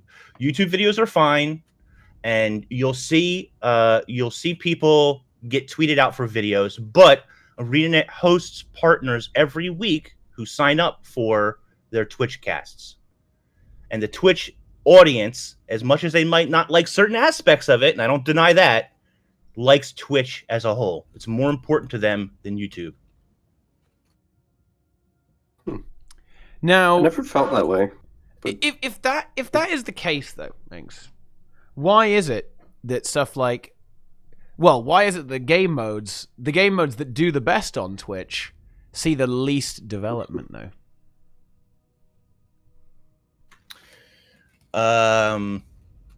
Management failure. Quite simply. I think that there's a certain culture that comes along with Twitch. Now, I firmly believe, and some people will disagree, I firmly believe that you as the content creator on Twitch, as the entertainer, which is what you are, can help develop your own community. And whatever that is, be it Aurora Peachy's community versus MightyTeapot's community, which are very different but totally valid communities, will engage in like different things. But the biggest views on Twitch and ways to grow is structured PvP. Someone said GVG. Roy does very well with that. And raids. Because people want to see that type of content, that type of engaging content. Now, World vs. World is a whole other ball and why they failed on that multiple times. But structured PvP does see some updates. Could it use more? Yes. Structured PvP is very much dependent on balance of the game and enjoyment of playing versus other people. And again, ArenaNet might not love some of the toxicity that comes along with competitive play or gatekeeping into a raid community, which isn't totally existent, but is a little bit if you're doing pugs. But they might not like some of that stuff, but they understand deep down that it's a necessary part to promote the game. Twitch gets more eyes on your game than YouTube on a daily basis. Ooh. And I can prove this. Oh. Heart of Thorns, which, by the way, the way that they treated partners and community members in Path of Fire was terrible, in my opinion. Heart of Thorns was way different and way better. And Heart of Thorns, they invited a bunch of people out to the studio, a bunch of content creators, both in the United Kingdom. Jebro, Wood and Potatoes were out there, right? And in the US, where you had Angry Joe and a bunch of other, Jesse Cox and a bunch of other people. With the exception of Angry Joe and maybe one or two others, none of them made YouTube content. Bam, 0. So that is wasted potential time and money that they spent inviting those people out to promote their game. Instead, you need other people. You need people on Twitch to be promoting the game. It's an interactive audience. They're there every single day, and they're more likely to be involved in the game. Personally, I get up early to watch Wood and Potatoes in the morning. Totally different time zone, throws my whole sleep schedule off. Watching him do completion makes me want to play the game. Watching Teapot raid wants to make me raid. And that is what Twitch gives you that YouTube doesn't give you, personally speaking. I agree with that. I think the reason that Guild Wars 2 kind of struggles with Twitch isn't that they don't want Twitch to be, right? That they don't like the platform or don't want the platform to be striving in a way. I think it's generally because like the core philosophy of the game almost goes against it, right? It's just like the content that they focus on just doesn't really work well for Twitch because it doesn't have the longevity that it needs for you to continuously do it. It's very off-putting for a streamer to continuously stream Guild Wars 2 because you just straight up run out of things to do. Like if you being a raid streamer in Guild Wars 2 becomes really, really painful once you're 6 months into no raid releases, right? And like repeating the same content over and over. And I totally agree, and that's ArenaNet's fault. That's management's fault for not pushing that content more. There's a disconnect between management, upper management. There's a disconnect between upper management and the community team and so forth. And for NDA reasons, I can't go any further about why Twitch is more important to ArenaNet than YouTube, but it is. Oh, it is. And there's proof of it, but it's all under NDA that I can't, I'll be breaking NDA if I go further than that. Mm. And that's that's kind of where Roca's point comes in. Well, and actually, Ings as well, right? It's just been a mismanagement, right? It's not that they don't care. It's just that it's not working. I'm not even sure if it's a mismanagement. It's basically they just don't make their content around it. Well, right? when I say mismanagement, is the management is not pushing the content that gets the views on Twitch. Yeah. Right? Structured PvP, important but not important enough to them. Raids, important but not important enough to them. And I understand because the majority of the player base is not playing raids, but the majority of the player base on Twitch is watching raids and structured PvP and a little bit of World vs. World, right? But, that's, to me, that's where the core audience is. And the proof of this is the numbers. Watch Teapot on Tuesday, how many people come and watch him. And anybody else who is a top-tier raider and is stream. Roca, are you streaming on Tuesday? The raid? Yeah. You are, right? Yes. Your numbers will be so hugely inflated, and that's great. That's great for you. So. It's great for Twitch. People will come and watch. They want to see the boss kills. They want to see the strategy. They want to see it killed, period. And people will be there. Zach says, I will not watch. You're going to watch, Zach. You're going to do it, man. I will not watch. Feels good, man. Envy, you'll be raiding. Yeah, people will be there to watch Envy in bulk. Plenix. People see a bump in those numbers. Is my point. And here's a little more proof. Jebro, he's streaming. I think the Yu-Gi-Oh, whatever it's called, the PvP thing right now. His numbers are higher now than he is averagely because he's streaming Guild Wars 2 PvP. Yeah, your numbers bump up, man. Absolutely. Exactly. It always these are the 2 points, right? You're absolutely right. But is it enough to justify the focus on the hardcore content when there's always this argument in the air in the room against you that it's not enough people playing it? Because that's the deadbeat argument to all of it. Always. I think it could be. It could be, but only in the long term, right? Until I think it would probably take. Let me think. I reckon to get Guild Wars 2 kind of a bit of a presence in more of the hardcore scene on Twitch, for a start they would need to fix a lot of the problems with PvP. But you could definitely do it. You could definitely bring it back. It would probably take, I want to say, a year and a half, and then it would maybe start being worth it, right? Like that, you would have to like and I want to hard say too focus, that, like raid every 3 months. Let's have a special PvP tournament every like, I don't know, 2 months or something like that, right? Constant stuff. There's like Fractal CMs, raids, repeatable raid CMs. Repeatable raid CMs would honestly like boost Twitch viewership a lot, because if they were repeatable, you can keep doing them for rewards. People would want to do them, right? That's something else you can farm. Big money, big gold, right? Like that sort of thing. You can really buff that up. Like that's actually never going to happen. I want to talk about. I want to attack this thing a little bit later. But you know, I must gotta remember that. But yeah, sorry. Go ahead, Inks. What were you going to say there? ArenaNet needs to do a better job of reinforcing the partnered streamers who push the raid content and who push structured PV, who push the more popular content. You need to give them gem codes to give away. You need to be tweeting about it. Put it on. I hate Facebook, but put it on Facebook. They need to be better at that, right? To be fair, they're doing a fair amount of it, though. They do okay, but I really think they could do better. And to be honest, something else that they should get involved in that helps ESO out immensely are Twitch drops. Oh yeah. Oh Twitch boy, drops. Yeah. Okay, I don't care if they are fake, viewers or whatever. It boosts your numbers immensely. And why is that a good thing? Because it gets more people to say, hey, Guild Wars 2 is still a relevant thing. It works for Overwatch. It works for ESO. I've seen how massive some of these channels get when Twitch drops is happening. And as far as somebody said earlier, like, oh, this doesn't really attract new players, I disagree.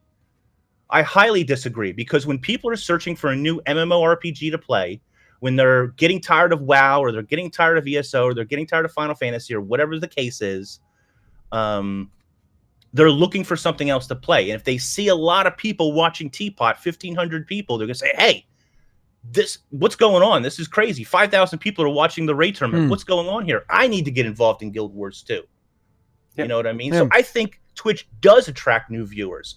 I get asked, even when I play, and I have very small numbers, I get asked all the time, should I play Guild Wars 2? What class should I play? I'm just starting out. What's a good starting class? All those beginner type questions you constantly get asked. Just by sitting in other people's streams or streaming myself, I see it. I see it weekly, all the time. I mean, I can certainly. I mean, of course, it's slightly anecdotal, but I can absolutely vouch for that. Like, I have this daily, right, in my stream, and my stream is, I'm not like, I'm not rank 1 on Twitch yet, guys. But you actually get every single day you're getting 2 or 3 people who are like, hey, should I buy this game? Like, is this game good? I'm new. What should I do? Right? You do actually get new players through this medium, right? It isn't just, you do of course get, a lot of players who already play the game. Like, people are, still, people who are invested in the game, they want to get involved in the streaming community and stuff like that. But, you do get a lot of new players. You absolutely do. You get plenty of people looking for the game. Like Twitch can actually potentially make or break a game. Like, right off the bat, right? If you got like a bunch of big streamers playing a game on Twitch on launch, that's huge. Right, it really is. It absolutely is. And it will be great to see ArenaNet capitalize on that. I think another slight anecdote here is I think you told me about this, Roca. Like, after the raid tournament, there were a lot of players asking about the game. A lot of people returning. Dude, my stream was blowing up after that time. Like, you literally, with just that event, influenced Twitch for like 2 weeks to come. Yeah. So it's not, just like stuff like that, a bit more of a competitive attitude, right? That sort of thing. You have this big event, it's hype, right? You've got 5K viewers watching the finals. And yeah, it can really help. It can really help with the game. It can market the game. And, maybe I should do more events like that, I guess. I don't know. And I almost hate to bring this up, but like the Asmongold video reaction thing, that kind of proves that in a way, right? Because he looked at Guild Wars 2 like, oh, it's a dead game. Like, look at the Twitch number. And obviously that's not really a valid point to draw that connection. But a lot of people do. Like, a ton of people look at Guild Wars 2 on Twitch and think it's a dead game because it has like less than 500, 400 You're right there, but Asmongold, is that how you say his name? Yep. Whatever. So. I don't care. He has the wrong perspective because no, but I'm saying that a lot of people do this. I've heard this before. No, I understand. I've heard this from friends before who play. But all of those people All of those people who think like he does and have his size audience have the wrong perspective. They don't give two craps what he's playing. They're already there for him. They're there to watch and listen to what he has to say about something. They're part of his community. So if he played Guild Wars 2, he would still get 20,000 people watching him. Yeah, but that's not really like that. That's not necessarily my point, though. I'm just saying it's an example of how people look at his Twitch ignorance. numbers, you know, Yeah, like, absolutely. it's a lot of people look at it like this. Just like this doesn't even really have anything to do with Asman necessarily himself. This is just like he's just sure. I'm just saying that when we people saw like this recently. him have that attitude. They have that viewpoint, right? But the truth is that that's just a poor representation of his thoughts on the game without really exploring it at all. Yeah, It's ignorance on his absolutely. Well, I this is when we can kind of swerve back to marketing here. I don't want to get away from this because this is a trap we can fall into. But your average player, right, or your average gamer, right, your average person who knows about MMOs probably doesn't really have a bloody clue what Guild Wars 2 is actually about. The game, no one really knows what the point of the game is a lot of the time. They don't even know that it's got raids. They don't think it's got no end game, right? That it's a full casual fashion game, that sort of thing. When Asmongold was watching that Georges video, it was kind of, it was kind of expressing that, in its entirety, right? Like, it just shows you that most people don't really have a clue, right, about Guild Wars 2, and that's a little bit sad, which is why we're tying it back. That's why you need the raid trailers, right? Say, hey, we've got raids. PvP, there's a 2v2 tournament. Let's have a fucking sick 2v2 tournament. Let's go. Let's fucking go, boys. Let's hype that shit up. And just keep, all the content, right? The Fractal, let's hype up the Fractal, hype up the, everything, hype up the story. There's a big scary boss, right? And then then people are going to know what the hell's going on. Don't advertise the game as find your perfect look, okay? Or there's like a home for everybody and advertise all the fucking home cities for all the races. I mean, friendships. Are you kidding me, dude? Like, are you fucking serious with this shit? Like, I've been looking for a friend. If anybody wants to be my friend, I could use a Guild Wars 2 friendship. Yeah. If you want to be my friend. Yeah. Do you want to tweet something together? Yeah. Oh, look, I think we could expose each other and make a Guild Wars 2 friendship video about him. Yeah. Have you got the can you guys feel the spark there, like between these two guys? Spark of joy. A spark of joy. A spark of joy. I don't know. Can you flip my picture on the stream so I can look to the other side? I'd really like that. Okay, wait. Actually, I can. I think I might be. Can I do that? How do you do that on OBS? I'll try. I'll tell you what. I'll have a go. You know what? I'll just swap you. Then you can be looking at him. How about that? There we go. Let's. Nice. I want to have permanent eye contact now. Inks. Yeah. Okay. There we go. Now there you go, and there we go. Roca's inks now. There you go. Boom. Aww. Easy. Isn't that sweet, guys? But oh wow, he's blanking you, dude. Okay, there we go. Oh, there we go. That's a little bit better. Beautiful. I was about to say what a wholesome tea time. Yeah. Then... Wow, incredible, amazing. Wait, what is Envy linking me here? What the fuck is that, dude? Okay, yeah. Anyway, and people are talking about not a lot of the streamers are like serious streamers, or I'm rephrasing that a little bit, okay, for what you actually said. But the thing is, quality streamers, entertainers, that comes with the game getting bigger, right? You start off small, then you build up. I mean, let's just take Delusional Elitist. Like, Delusional Elitist contains a lot of the quality streamers. Not all of them. Of course, there are plenty of quality streamers who aren't in Delusional Elitist for Guild Wars 2. But there, a lot of the streamers who are high grade, right, for Guild Wars 2 are in our little boys club. Sorry. Except it's got Zebedeth and Kate in it, but never mind. They can be honorary boys. There's plenty of good quality streamers, right? There's a good chunk of them, right? How many is it? Is it 15? Maybe even more than that, right? Even a little bit more than that. So it's not like there's nobody here who no good streamers in Guild Wars 2. But as those guys get bigger, right, and everyone gets bigger, right, then you're going to attract more people to streaming the game. Maybe you get some people moving from, say, World of Warcraft or from ESO or Final Fantasy or something like that.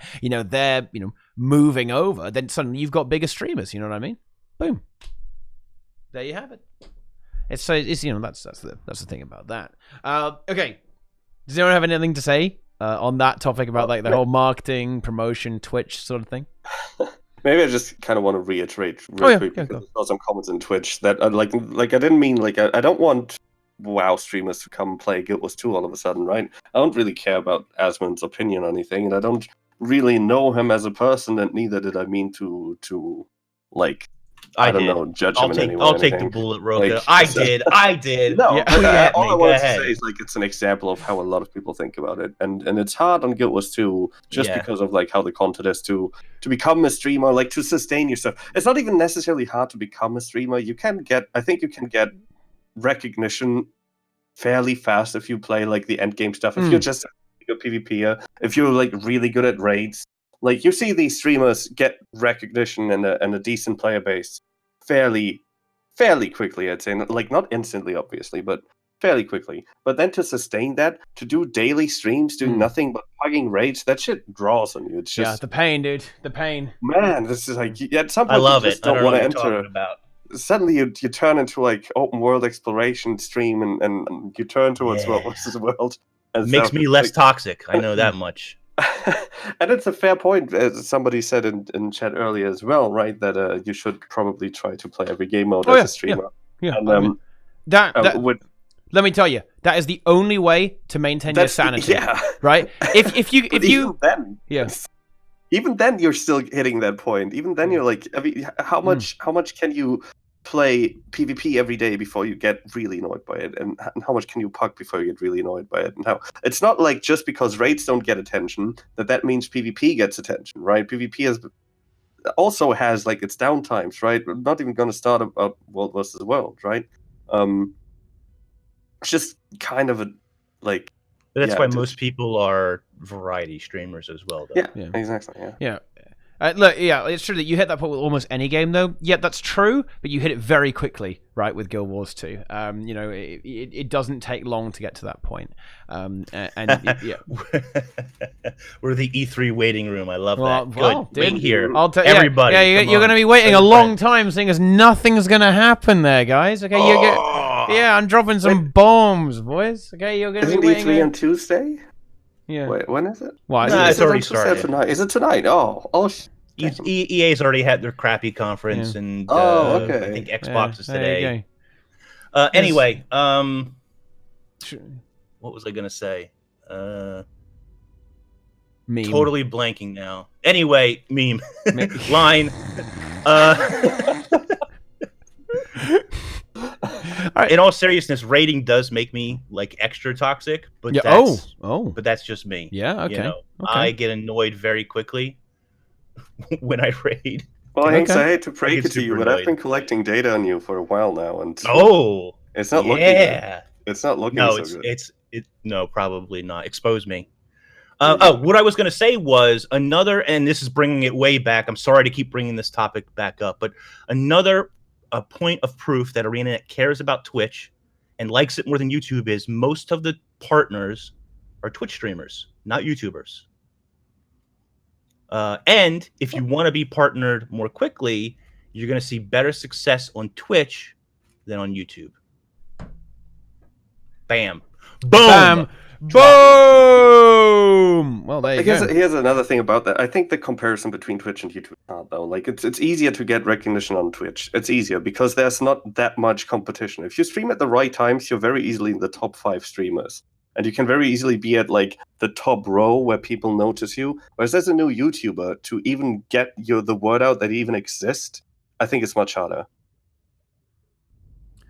Yeah, that's certainly true, right? YouTube is huge, right? Like, when I hear about YouTube drama, right, and some of like the YouTube happenings that are going on, I'm like, dude, like, who are these fucking people, right? And there are just so many of them. There are so many YouTubers, there are so many of them. They're all over the place. They're crazy.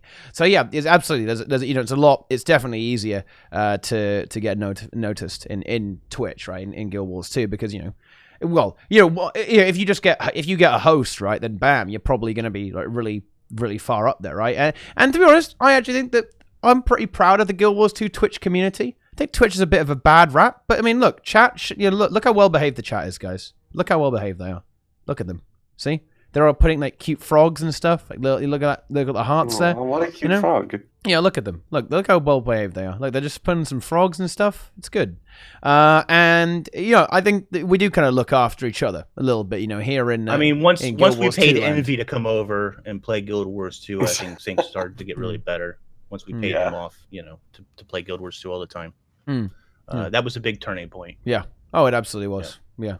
It's all about that cash. Okay, you got to. Yeah, I mean. You gotta, was I not supposed to say that? Was I not? Yeah, supposed that's to that's leaked, Inks, but that's okay. That's all right. It's leaked. Sorry.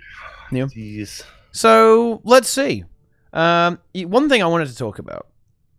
We haven't talked about yet about raids. We're going back to raids, guys. It's a raid tea time, so I guess we better talk about raids a little bit at least.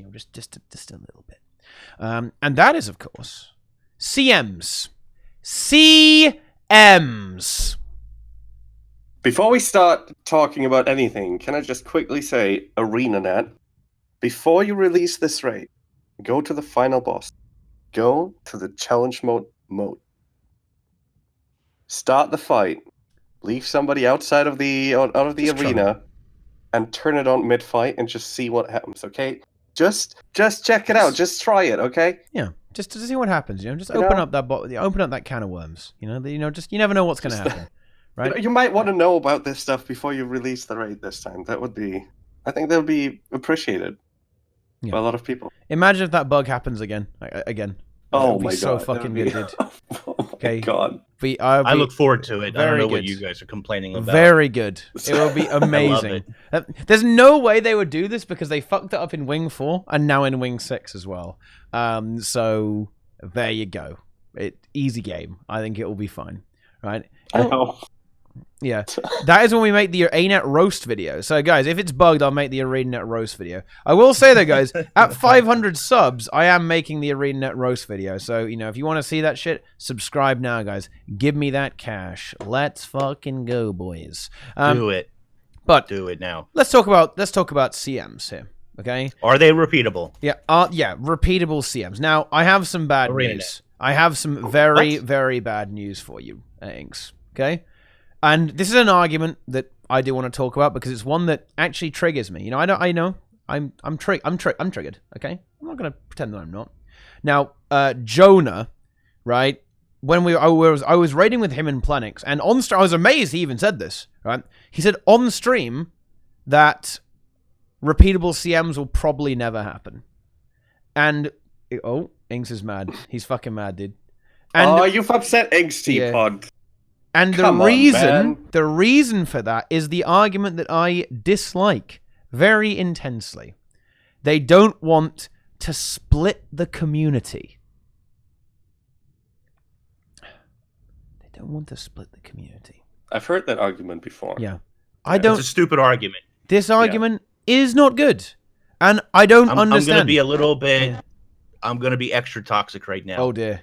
I don't know who Jonah is. Is that an ArenaNet guy? Ooh. I apologize. Yes, I don't know. Yes, Dev. And I'm not going to pick on Jonah. I'm going to pick on ArenaNet as a whole. That is a stupid argument. You are not splitting the community. How are you splitting the community of 10%? Nobody's forcing you to go do repeatable CMs. If anything, it'll make it so that you want to do CMs more often. Because when I did raid more consistently, if I missed CM day where everybody in my normal group did CMs, they're not going back to do it. So why is repeatable CM splitting the community? It's nonsense. I don't understand that. If that's truly the reasoning and not just some PR card to throw out there, that's total nonsense. Change my mind. How is it not nonsense? I can't. I don't like the argument because it's not. I can kind of see it in fractals actually in a way, but no. I can kind of see it in fractals because there's literally no reason to do 100 CM, right? 100 normal mode, right? There's literally no reason you would do that. But people who raid and do CMs, it's not like the people who raid and do CMs don't do normal mode as well. I would kind of agree in fractals. People who do CMs in fractals probably never do normal, right? I can't remember the last time I did 100 normal mode, right? Terrible. Okay, very bad. But in raids, right, if I could clear every single week CMs, right, okay, I would, right? I would love a group that could do that, okay? But people don't want to do that, right? They can't be fucked. Let's face it, they can't be fucked, right? But it wouldn't split the player base because the people who do the CMs would still do the norm mode. A lot of people who raid and they're good enough to do CMs, they like to raid a lot, right? They like to do a lot of raids, okay? And if the people who do a lot of raids just like the content, right? So they like to do the raids and they help people, right? And they just join training raids and they just join random pug groups. You see a lot of people doing this, right? A lot of people are on this, and yeah, I don't know. It's, bleh. I don't think it splits the community because people who do the CMs right now still do the normal, and I don't think people who would do CMs would only do CMs if they release repeatable CMs. People would obviously do it every week, right? They do, or every month, or whenever it resets. You could even do it every month. Then you're really not splitting people. You're splitting people every month or whatever, And that's exactly what I was going to go for, right? You could, if that's your honest concern, then you can still just. Reduce the repetitions, right? Make it a monthly reset, and that's fine. I really don't see an issue with that. I really don't see how that would make it split the community. Biannual CMs. My thing is this. Okay, so let's say it split the Fractal community perhaps a little bit, but if you do the CM, you get credit for both normal mode and CM mode at the same time. So that's why people who only do CMs don't go back to do normal mode. And maybe they wouldn't anyway. That's fair. But normal mode fractals is still popular enough that it's not a problem. And if you, like you said, if you put something on CMs that say you can do it, you can repeat it twice a month or 3 times a month or something. I don't know. Make up whatever number you want to. But as long as you can do CMs more than once, you'll have people who will do that, especially for extra rewards. And then they'll do the normal mode anyway. And you don't even have to make it crazy rewards. The rewards in the CMs aren't even that crazy, right? They're like maybe a few gold on top of it, right? Yeah, and like Link is saying, don't let the CM rewards overlap. If the rewards don't overlap from CM to normal mode, you'll have people do both all the time. Believe it or not, there are a ton of MightyTeapots out there who do the raid more than once a week, who do raid bosses more than they kill Doom more than once a week. Do you know what I mean? I would say that the vast majority of players who currently do CMs do the raids more than once a week, right? The overlap thing, I am not the biggest fan of this. I really understand where you guys are coming from, but I don't like the idea of having to do normal mode before you do the CM reward, if that makes any sense. I would rather be able just to do the CM and not do easy mode. I don't like the idea of having to do easy mode, but I would take that solution if that was good enough, right? If that was what it would take, I would obviously take it, right? And that would be fine. You don't have to do easy mode, but I think like having to do normal mode before would probably be... I think like requiring to beat normal mode really would be... Okay. Like you can't really grind fractal or excuse me, raids for rewards. Not really. You can do them once a week and then that's it. But like why not allow you to get rewarded, especially if you can split it between CM and normal? Why not allow players to do that more than once per week to get extra rewards if they want to do it if they want to play it that way?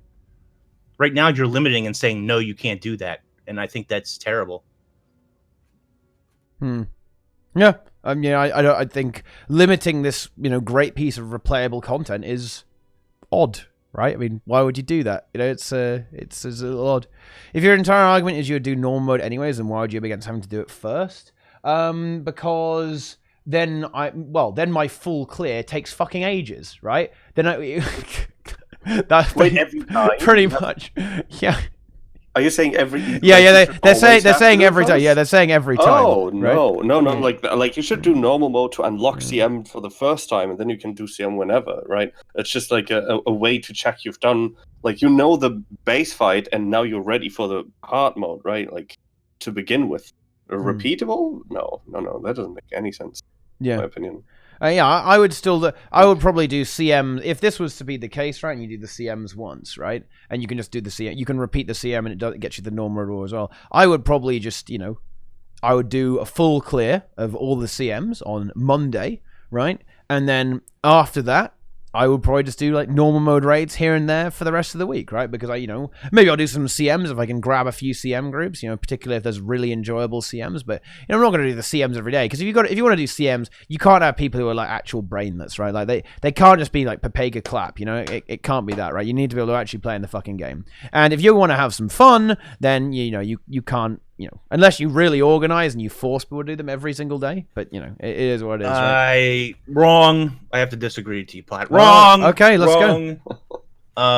The reason I say I disagree was because you carried me through Demo CM while I was doing another podcast, and I was completely brain dead. So there you go. I just disproved your entire theory. You can be completely brain dead, do another podcast, not really pay attention, and get carried through CM demos. Feels bad, man. But this is what I meant earlier when we started the podcast. This is my biggest regret with the game right now, is that there's no easy mode, but instead certain issues just aren't being tackled, right? Like healing, in a way, is easy mode already, because you can carry so hard on some heal classes. But it's not actually easy mode. It's still hard. It's still normal mode. It's just like a diluted down normal mode, right? So, like, in my opinion, they should like make easy modes and then reduce some of the power creep that's happening in that regard in normal mode, to make that at least not possible to be carried so hard. It's just it gets to almost ridiculous levels, I think. I mean, I don't think it's necessary. You can just, if you want to push yourself, you can. If you want to push yourself, you can. You don't have to. Oh, but do people do it? Do people do it? Is that really like the? Well, who cares? That's on them, though. That's not on ArenaNet. That's on the community. That's on them, but if in the result, the majority of the raid community becomes somewhat unfun to play with because they become reliant on classes like this, then the result is the same. It doesn't matter if it's on them, because if the result makes the whole game mode less enjoyable, then it's going to be like that in any community, because only in literally any situation, people are always going to take the path of least resistance, and it will always be like that. In every single game, like only a very small percentage of gamers, particularly MMO gamers, are going to actually care. Right? Yeah, but then you shouldn't set the bar so low, like, because the bar needs to be lowered. The bar needs to be even lower. Like, this is Guild Wars 2, dude. This is Guild Wars 2, dude. There needs to be an easy mode with distinct rewards that are different from normal mode. Instead of making normal mode easier, we need an easy mode that introduces to normal mode and not make normal mode easier. Why not give some of the same rewards, though? I would just reduce the rewards. You can give the same ones, though, like some of the same skins or something like that. No. You need a reason to do the actual normal mode. If you only stuck to easy mode, then easy mode becomes the new normal mode, and that's what mustn't happen. Because then the raiders, the veterans, are being disincentivized. That's what actually destroys raids. Well, this is something that I've always talked about with hardcore guilds, actually. I actually think that even the hardcore guilds are actually extremely casual, because what difficulty does LN clear on every week?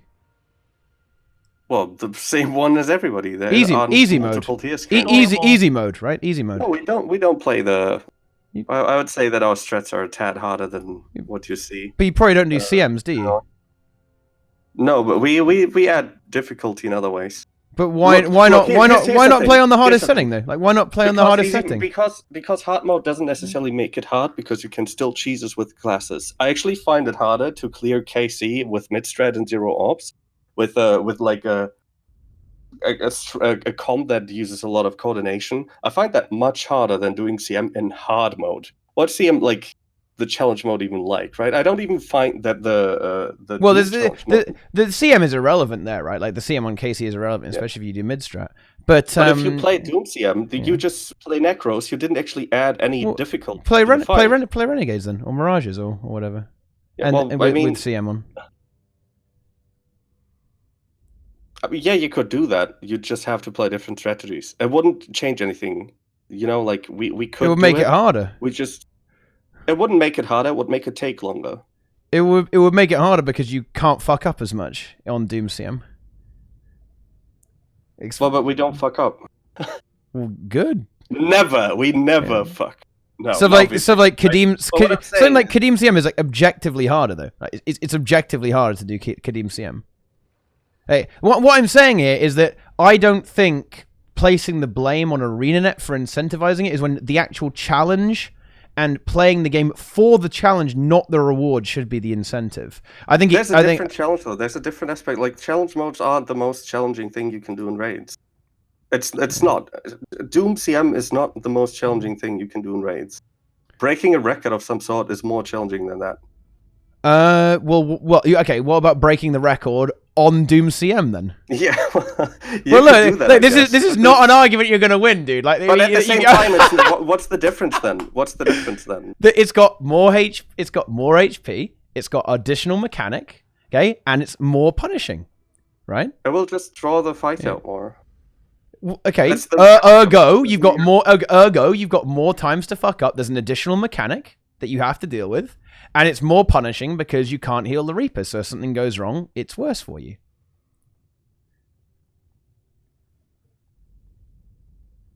I mean, I guess you could say that, but nobody does. Okay. So let's talk about strictly Kadeem CM. Okay.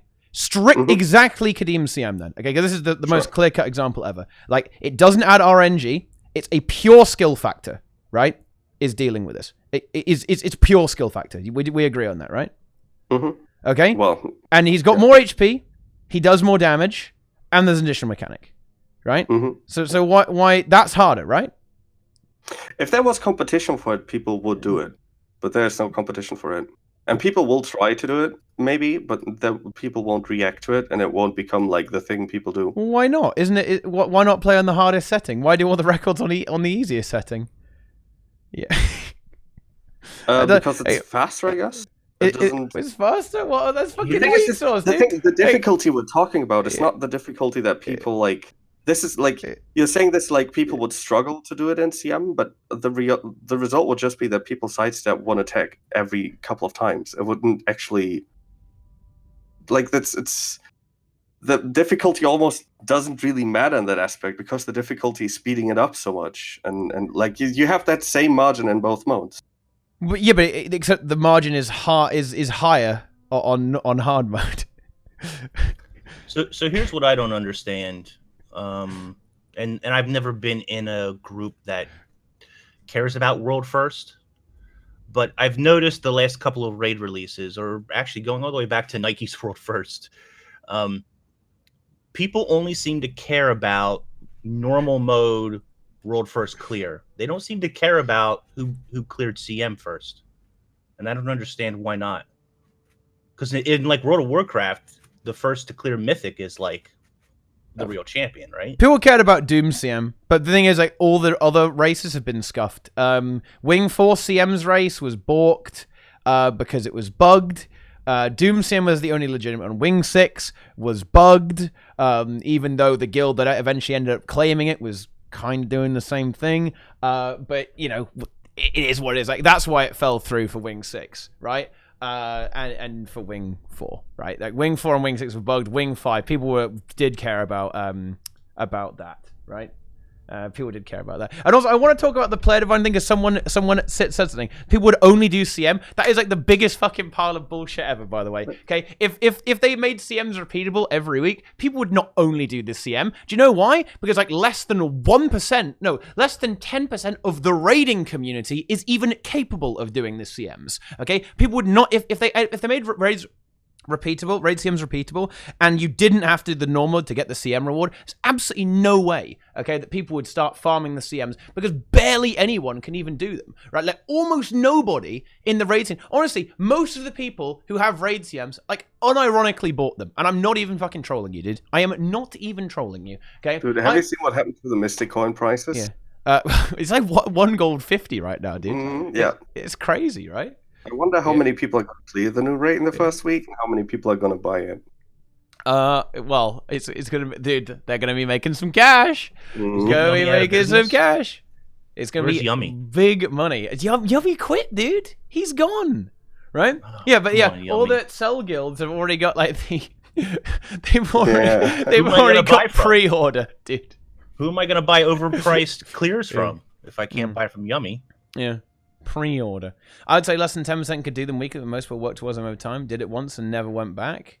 Well, to the CMs? Well, yeah, because they're not repeatable. So of course people aren't going to fucking do them again. There aren't that many people who just play the game for fun, right? I like the CMs because I think they're fun. I think Mercer Overseer CM is like just more fun, right? It's harder and it's more fun. I don't know, 9% of the people bought the CMs as bulk. Well, that's because I didn't say that. I would say that probably, like, I would definitely say, maybe not a majority, but a huge amount of people. Do you know how many fucking Doom CM? Do you know how many people have bought Doom CM, dude? It's a lot. Okay. What we're just playing carry. It's a lot. It's a big number. It's a lot of people who bought Doom CM. I mean, I don't know. I'm probably responsible. Is Ken CM more far, just more cancer? Ken CM is a shit CM. That one is trash. That's like the only CM I think is a bit crappy. But anyway, you know, like people would not start, you know, just only doing the CMs. Yeah, more people would do them, but I still think you would have a lot of people who just want to do it really chill, do normal, and have a good time and get that fucking fat loot. You know what I'm saying, dude? Like that's exactly what it would be, you know? I think it should be, you know, I think it should be for fun. It's why I can never for the life of me understand why people don't do, like, at least Mercer Overseer CM. Because in my opinion, that's a pretty, like, clean one to do. And it just makes the fight so much better, right? Like, it's how it should be on normal. I love, dude, Mercer Overseer CM, whoever did that, okay, give that man a raise, give that man or woman a raise. Fucking good shit, dude. I love it, okay? Incredible. Amazing. It's so good. And I really hope that they make them repeatable eventually. And, well, you know, maybe they watch the tea time. Maybe they agree with me, okay? And then they'll make it repeatable. But also, you know, the thing is, I actually don't care about doing the normal mode into the CM that much. So, honestly, I'm very happy to compromise on this. If we have to do both of them, we're all fucking good, okay? You know, it's fine. I don't mind doing it twice if people are really concerned about people not wanting to do the... not wanting to do the normal mode as well.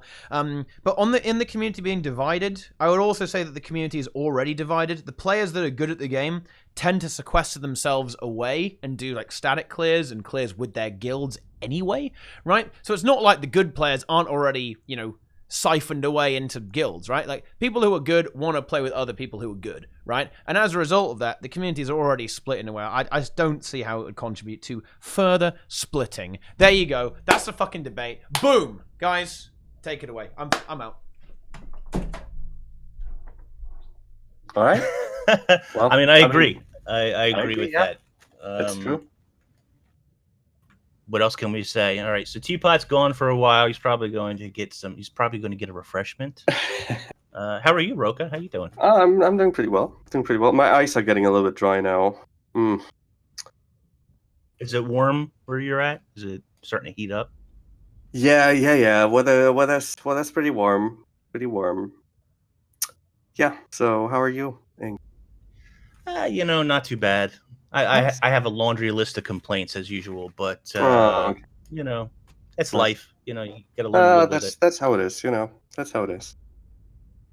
All right. You know what? There's one more. Like we talked about. There's one point that we kind of strayed off earlier, and that I actually think we should kind of go back to. I think that's Teapot. Can you, now that you're back, can you actually quickly go back to the talk about easy modes? Why do you think that easy modes should have the same rewards as normal modes?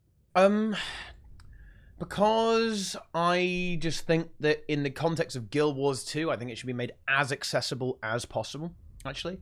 I think that I don't really care if people get the same rewards for doing something easy. I just care that they're playing it. Honestly, why I think it should be like that is actually selfish.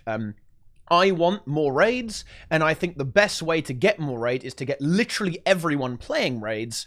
Okay, and the best way to get literally everyone playing raids is to more or less give the same thing minus a few rewards, like no ghostly infusion on normal, no dooms thrown on, on easy, no dooms thrown on easy, blah blah blah blah blah. But you can basically everything else you can hand it over. What if you never find a team anymore? That why would anybody do normal mode anymore? Like, just to challenge themselves. And you said earlier yourself that people always go the way of least resistance. So easy mode would literally just take over normal mode, and normal mode would just not be there anymore. Oh, it has slightly more rewards. It gives you a bit more gold. Maybe you only get. So there would be more rewards in that. Oh, yeah. I think you know, I don't think you have to go crazy. You don't have to have like completely distinct rewards. You can use the same reward pool, right? Just like crank it up a little bit for normal, then crank it even more for CM. You don't. I don't. What I'm saying is, I don't mind if they're getting ascended drops on easy mode. I think that's fine. Because let's be honest, you can get ascended drops from bloody fractals, okay? And fractals are a goddamn joke, right? You know what I mean? I think it's okay. Ascended drops I kind of see because like ascended gear gets you like prepare. It's like getting ascended gear is like a way of preparing for raids, right? So like if this helps you like prepare for raids in a way, that kind of serves a purpose, right? But for example, I'd draw the line at skins. Nobody who hasn't done normal mode should get the Matthias skin or the Doom scythe or something. Why not? That should be an exclusive to the at least normal difficulty.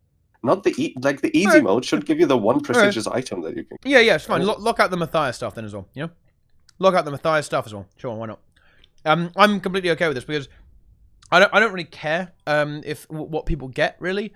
I think people would be motivated to do normal anyway because they want to they want to investigate. Well, it gives you achievements. It gives you fucking so you'd buy it once and then you wouldn't. Well, you'd get the achievement once and then you wouldn't. Sure, then I think that's fine. I don't really mind that. I don't mind if literally I am the only player in the entire game who plays on CM. I just want to have fun, dude. Right? I would.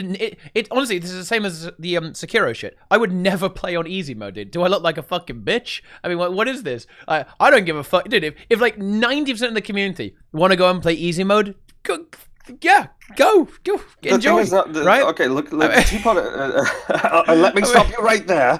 Sekiro and Guild Wars 2 are completely different in that. Let's not get sidetracked to Sekiro. Let's talk about Guild Wars 2, because in Guild Wars 2 is the issue that you have to play with a group, and at some point you're going to hit the issue that I already kind of experienced, is that you are going to be matched with people that aren't used to that difficulty anymore. So you may be playing, and maybe you're like, or even me are in like kind of a spoiled position where if we want to find a team, we can, but let's say you join a normal mode pug, but there just aren't any anymore. Normal mode pugs just become a thing of the past because everybody goes for easy mode. Because it has better rewards, you can do it easy and faster, it's not frustrating. Everybody goes for easy mode, and nobody does normal mode anymore. Nobody can do normal mode. This is why you do delineate the rewards, as you say, right? You don't just go all in and say, yeah, you literally get exactly the same thing.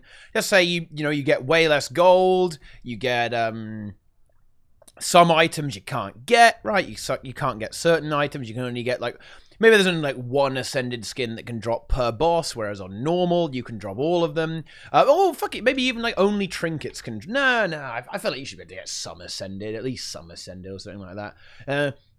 On easy mode, right? But you can kind of split it out like that. I mean, I understand that people are fucking lazy, right? But I think, why not? Why can't they have a little bit of loot? I don't mind it. I think it's okay, The thing's for like the new player perspective, it holds up, right? But for like the veteran, that's why I think this starts to crumble, because like as soon as you like give it even like similar rewards, people just won't go for the normal modes anymore. If you can clear this raid very easily without any frustration, and still get a couple of ascendants, then you're just gonna do that, and you're not gonna care that you have a 5% extra chance of getting the ascendants. Or something, there won't be a reason to go back to normal modes. And normal modes, I think, have to be the baseline for raids. It can't be that easy modes take over the baseline for difficulty in raids. People still do CM fractals, and they don't give you that much more than normal modes. Oh yeah, but they don't take a lot of time, right? No, neither do raids. Neither do raids. So you do an easy mode raid, and afterwards we do a quick normal mode raid as well.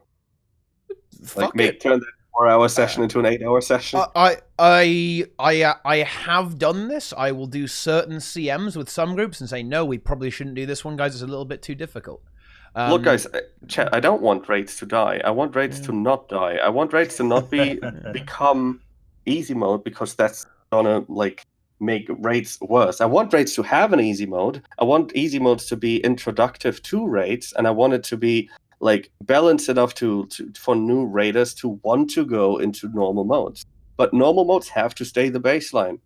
Otherwise, if it's only easy mode, normal mode, and they have the same or even just similar rewards, normal modes are gonna die out, and it's just gonna become much more Yeah. disincentivized for the veteran players. No, I don't think I agree Just with add that. happy clouds. Yeah, I don't think Just add I happy agree with clouds. that. I mean, I think just reducing the rewards will be enough to people to get to be convinced to at least try the normal mode. And even if they don't, like if you add in a mode that was kind of trivial and that basically everyone could do like 95% of the time, even if that was the case, you're going to have a lot of people engaging with the content. If you've got people engaging with the content, then you as the veteran are going to see more development on that content. So you're going to get more raids, right? Yeah. I think that personally, I think the solution is to add story mode. Let's not call it easy mode. Story mode with limited rewards. You'll get your normal story type rewards just like you would from Living Story, which are whatever. And let there be a chance for rare drops to happen, but not all rare drops. And I think really there should be sort of a tiered system in raids for easy mode has the chance to drop XYZ. Normal mode drops everything it does now, and CMs, along with their increased rewards and repeatability, should also have an overall arcing achievement that gives you something special for the raid itself, some exclusive piece of chair or whatever for doing all the CM achievements.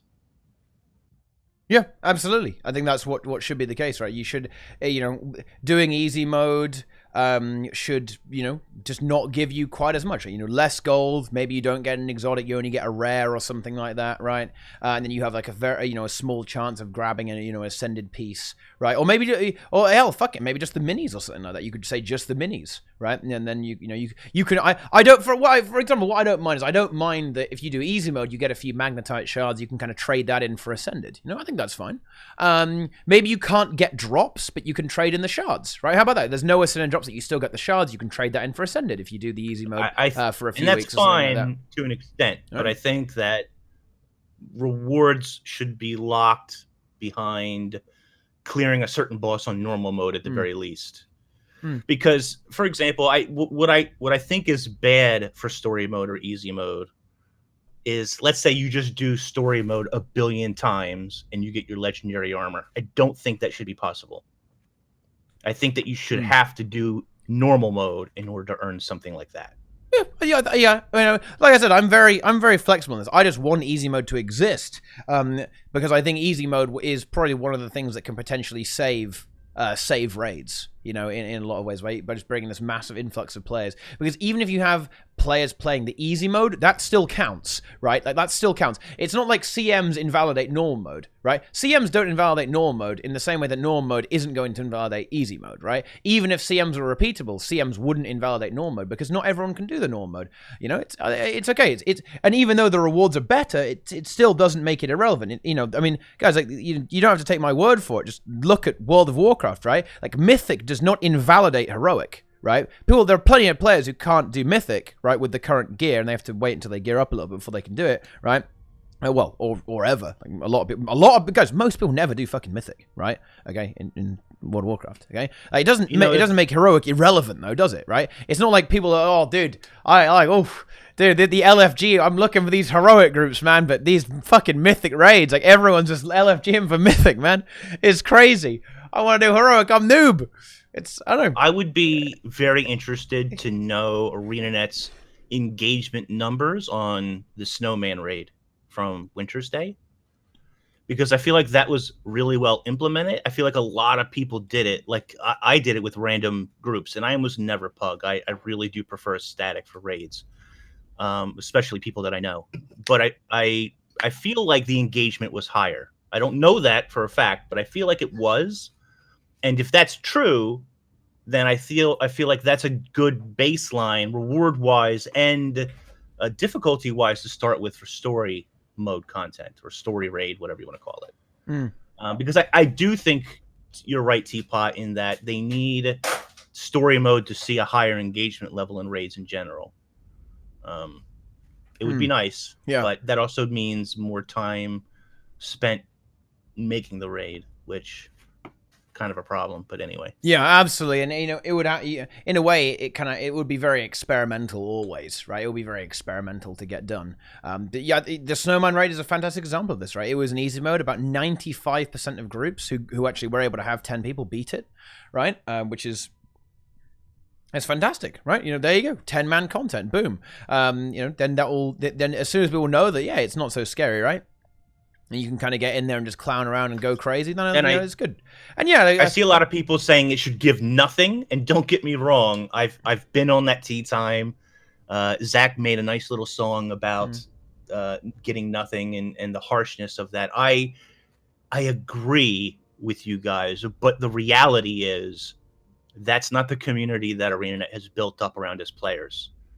The game and the community ArenaNet has built, players expect to get something for even doing story content. So while you don't have to give them everything, and you don't have to give them, legendary armor and so forth, people will expect something more than story in order to be able to engage with that content on a regular basis. Yeah. Yeah, absolutely. Yeah, I mean, I have nothing. I have nothing to contradict these memes. Okay, it's all good. And we should never have brought up rewards already, because it just sidetracks the conversation. It's like skirting around the actual thing, right? Like the concept of how do you get more players into raids, and like why easy mode and how it's not going to divide the community. Like, that's the actual issue here. Talking about rewards, you're just like quibbling over the details, right? Like the details. That's, in my opinion, like the rewards are not even that important. I know I'm a bit biased because I don't particularly care, but I understand that it's important, but it's not. This is a number, right? You can just like you can play with it, right? To have them in the first place, right? Yeah. Yeah, I agree. There should be easy modes. I just don't think that they should just be thrown into the game and like have the same rewards. No, certainly not the same rewards. Because I should never have said that. I said something like I wouldn't mind if they had the same, but that was almost like a fucking quip, because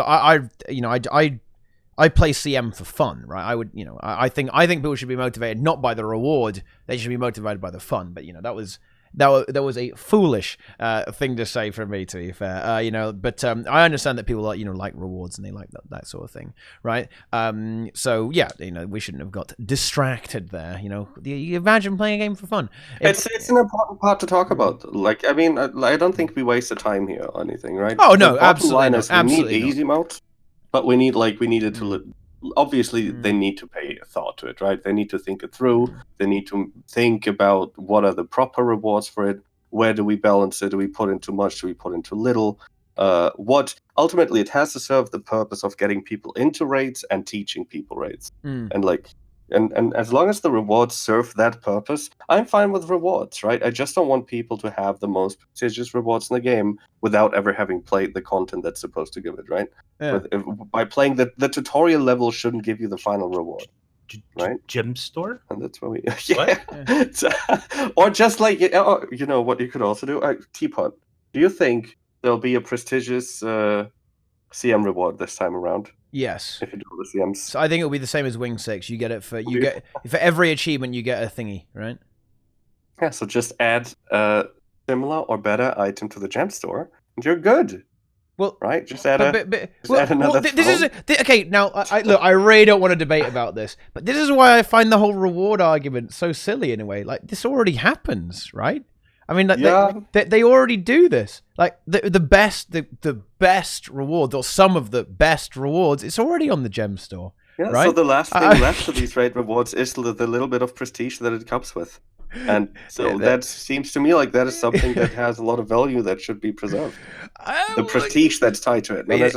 I mean, I guess there is a little bit of prestige, right? Like the prestige. I mean, like, you could buy all of it. I mean, very easily. Yeah, but still, like, there's just some. Yeah.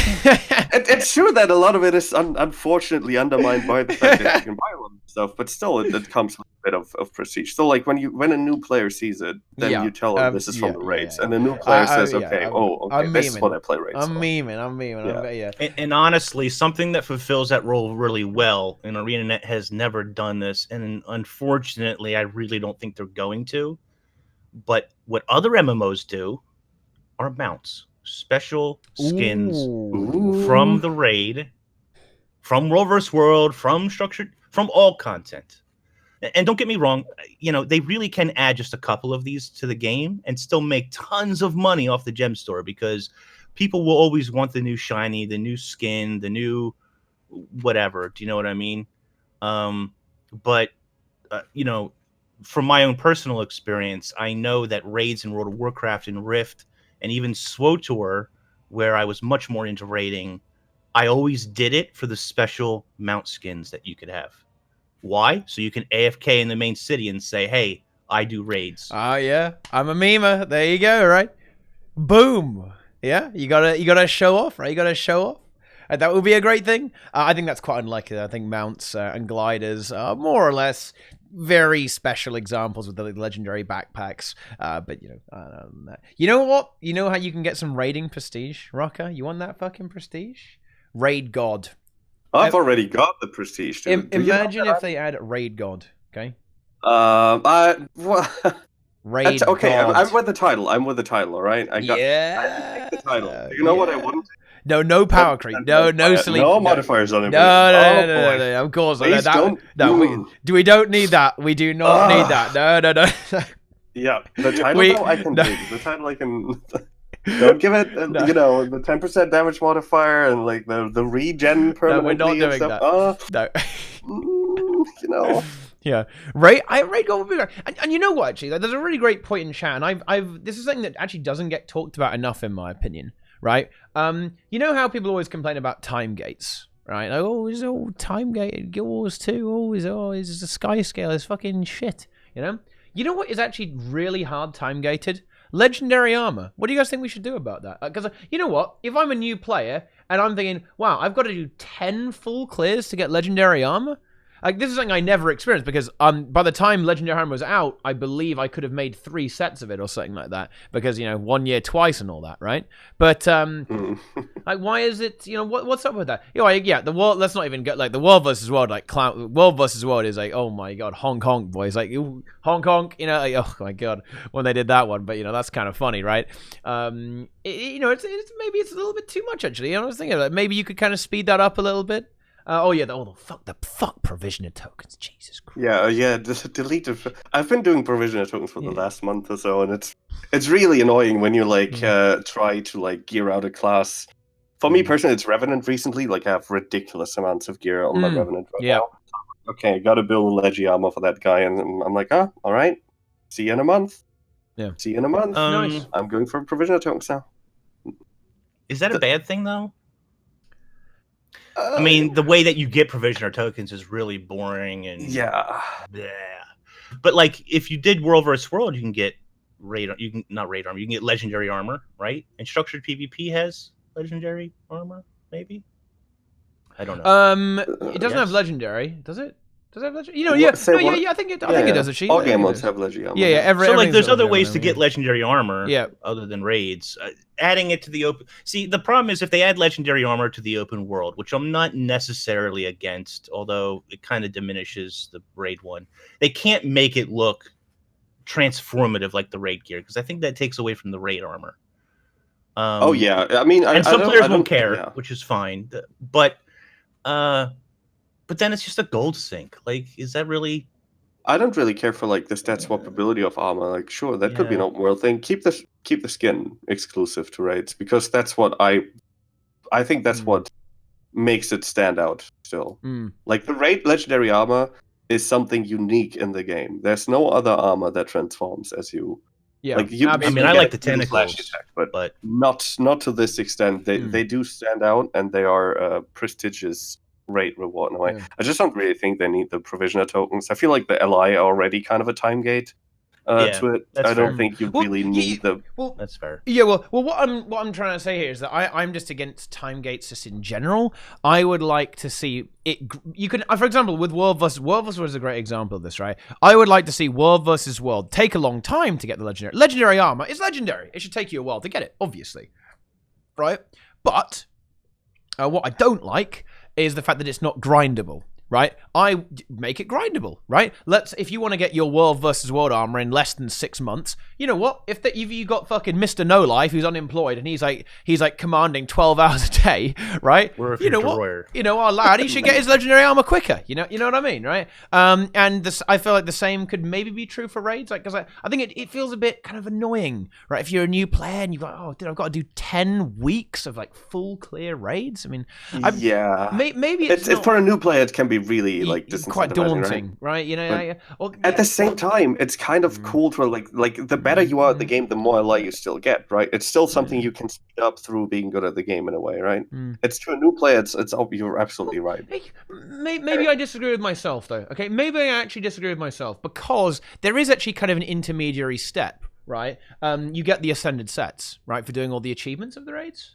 So maybe it's okay that it takes ages to get. So maybe this is a bit. You get 2 sets of ascended. Yeah, you get two. You get 2 sets. Right? Yeah. You get 2 sets, and you're going to be rewarded. It's going to be a long-term goal. Oh, maybe I disagree with myself then.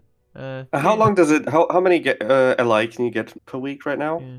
I mean, they added a few more to it's exactly 10 weeks. Exactly 10 weeks. Okay, well, I mean, that's not too terrible. Like that's every 2 weeks you get one piece. Not bad. Right? That's not bad. Kind of alright. No. I don't agree with myself anymore. No, fuck that. You grind, you fucking slackers. Okay. I definitely like about the LI and speed it up through becoming better, right? Like there's a difference in how fast you're going to achieve it if you're good at raids and bad at raids. Yes, yeah, of course. And I think that's kind of nice. Yeah. Like LI have so many inherent problems to them still, like the way how inflated they are for veterans, while still being really hard to obtain for like a new player.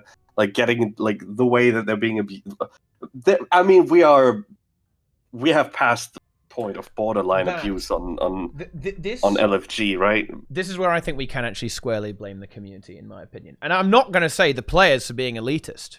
Right? Oh yeah. I'm actually going to say, honestly, I will actually take the blame for this. Right? The fact that there are not clear guides explaining how to do every single boss, right? Core concepts, how to deal with mechanics, right? Kind of composition guides.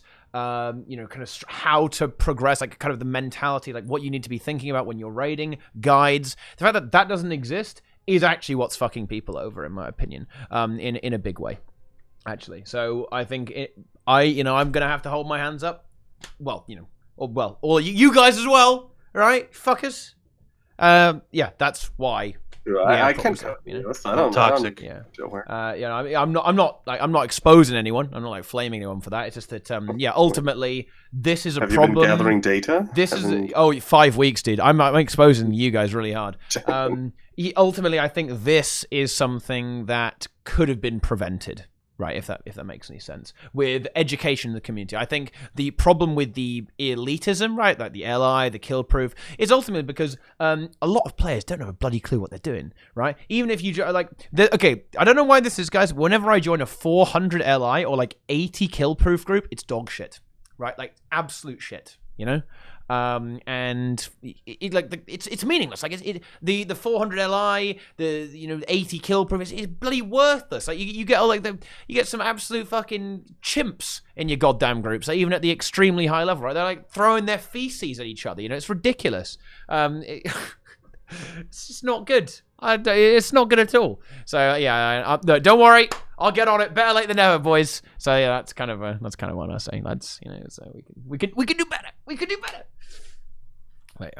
There you go. Yep, it's really dumb. The LI abuse, though, it's crazy. Not a big fan of that. But hey, finally, they could maybe solve this by adding a sync as well. Actually, right? Like I know the sync is technically making more ascended sets with the LI, right? I mean, technically that's what it is. But I would love for it to be you can turn it into, say, some magnetite shards, or you can turn it into maybe some tier 6 materials or something like that. You can throw them. Oh, I definitely prefer that. That's You're right. Thing, I could use them to craft more ascended. Yeah, you can. Yeah, I believe it's cheaper as well. I've never even thought about that. Yeah. It's apparently really cheap to craft the precursor armor. It's a better way to do it, right? Mm. Yeah. Want to make the easy mode more of like a tutorial? Well, that's what it kind of would be, right? You wouldn't make it completely. You wouldn't make it have no mechanics. You would just make the mechanics really easy, right? And so you can't really fail them. So most people can do them. So yeah, it kind of would be. But a lot of the times, guys, you've got to bear in mind, right? People who are going to get good are going to get good, right?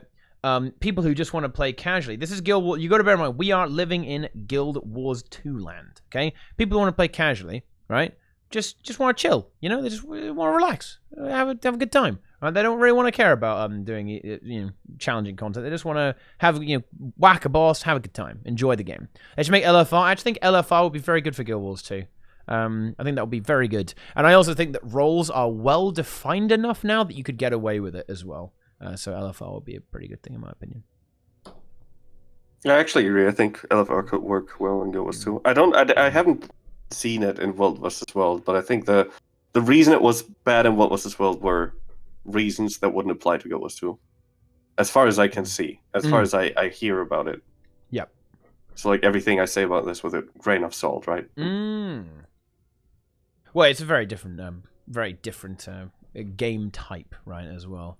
But Did I say World vs. World? I meant World of Warcraft. Yeah. But don't worry, sorry. we understood. Always happens to me. It always happens all the time, dude. It's the same thing, right? Like it's all the same fucking thing, dude. Like come on, it's all good. Alrighty.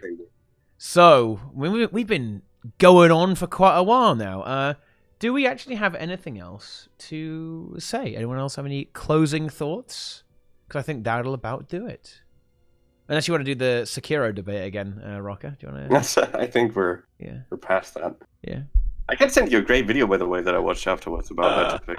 It actually summed it up pretty well. Yeah. And by the way, Teapot, we're still friends. All right. Well, of course we're friends, Roca. Okay? What? Still love you. Okay. Yeah. I made a mean little comment in Twitch chat the other day. Okay. I felt bad about it immediately, saying that I didn't like you anymore since then. Okay. Wow. Wow. I didn't. What? You just exposed yourself. I didn't even see that. What the fuck? Yeah. See, and I repent. What? I repent, Teapot. I repent. Okay. Whose channel was this in, dude? Oh wow. You're fucking done, dude. Well, no, you did see it though. You did see. I think you even responded to it. Did I? Oh, well, you were serious? Wait, what? No, I wasn't. Obviously. Oh yeah. Wow. Well, now of course. Oh my god! Actually exposed, dude. What the fuck? Oh wow. Okay, no, don't worry. Don't worry, guys. There's no drama. You know, we should do fake beef, Roca. Because I think I'm gonna be watching your stream and I'm gonna be gathering that info. Oh. You better look out, boy. Okay. Yeah, because after the lack of... Same for you, Inks. You don't have to Inks. I don't know, dude. I'm on to you, dude. Good luck. Oh, my You have to catch me today's streaming. TeaTime has shown me one thing. Yeah, you better not stream, Inks. I'm going to send my chat to you. Look, my chat's going to be there, and they're going to put, like, really mean emotes, dude. They're going to put, like, the non-cute peppos, dude. Okay, they're going to be in there. They're not going to be cute. You're fucked. Sad Inks. Yeah, exactly. All right, though. So, do we have anything else to say then? Any closing thoughts? Inks, closing thoughts? Yeah, this has become meme time. What is going on? Toxic. Yeah. Everybody's toxic up in here. We're all a little bit toxic, you know? Yeah, that's true. That's what I've been told. Yeah, that's true. If you two don't behave, I'm sending my chat and they're going to put the Hydra. Do you guys know what the Hydra is? You know what the Hydra is, right? I've seen the Hydra. Okay, put the Hydra. Chat, put the release the Hydra. Release the Hydra for Inks. Okay, this will be your chat. Right, this will be your chat if you don't behave. All right, so get ready. Let's see. Wait, who's got it? Mike has it. Where the fuck is Mike? He hasn't putting it yet. I can see it. No, you can't see it yet. No, you can't. Wait, why have you just copied? Why are you copy and pasting it at Guild Wars 2? Like, what the hell is going on there? Right. All right. Oh, there you go. There's the Hydra. Yeah. Yeah. That's pretty good. Yeah?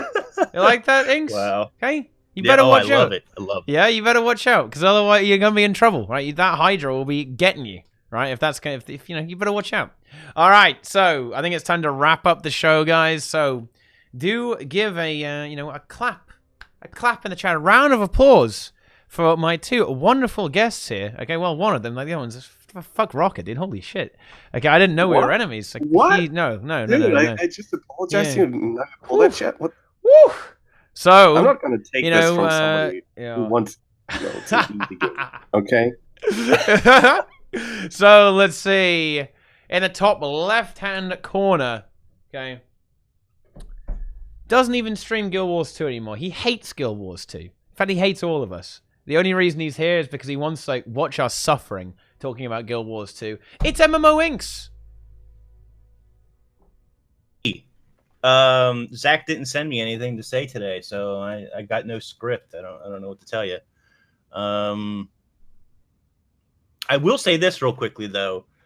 For those who haven't caught on yet, after what episode of Tea Time we on? We don't even keep track. 100 something. If you haven't caught on in 100 something episodes about Tea Time, we're here to have a little fun, tell a couple of jokes, you know, meme on each other a little bit, tell a couple of memes. You know, most of the time we're not super serious. Apparently that needs to be said. I don't know. It's just something. If you haven't caught on in 100 some episodes of Tea Time. And spread depression. Yes, that's, of course, our other top tier agenda. But just have fun, man. Just have a little fun. Have a little meme. Just a tiny one. Little taste. Delicious. I got nothing else to say. Enjoy Tuesday. Enjoy Tuesday. It's gonna be a good day. Watch Teapot and Roca. They're going to raid stuff. Play the video games. Yeah. All right, then. It is going to be good. But, Roca, why don't you tell us a little bit about this? And let me tell you a bit about Roca, guys, okay? He's toxic. He's elitist. He's also a noob. There might be some luck in there as well, but, you know, we don't talk about that. He is the Dark Souls and Sekiro master, okay? He is the gatekeep man, okay? I love that word. He hates them, okay? Like, he fucking hates the casuals, dude. Okay, he despises them. He wants them out. So, Roca, why don't you just give us a sneak preview of what we can expect on your stream? First of all, gatekeeper is a trigger word, okay? And I'd appreciate if you wouldn't use it anymore, okay? Yeah. All right. Second of all, I'm going to be streaming Progress this Tuesday, guys. It's going to be in German. I'm going to be streaming it together with my guild. So if you get tired of watching Teapot wipe to the same old boss, we'll be over there, showing them how it's done. Right? Yeah. And anyway, we're going to do a big stream on Tuesday. We're going to have 2 POVs actually on this one. And I actually got I'm actually going to be placed on front page, Teapot. Really? You got front page? German front page. It's not international front page, but it's German front page. Since it's a German stream, it's on German front page. Oh, nice! I didn't even know. So I didn't even apply. Fuck. God damn. Should have done it. Man, I even sent you messages. Yeah. Get you through. I know.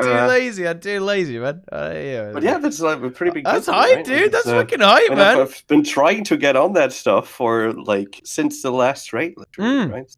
Yeah. Nice, dude. Fucking nice. Well, in that case, one second. Yeah, Teapot. Okay. Yeah, go ahead. I just have one last thing I need to say. Yep.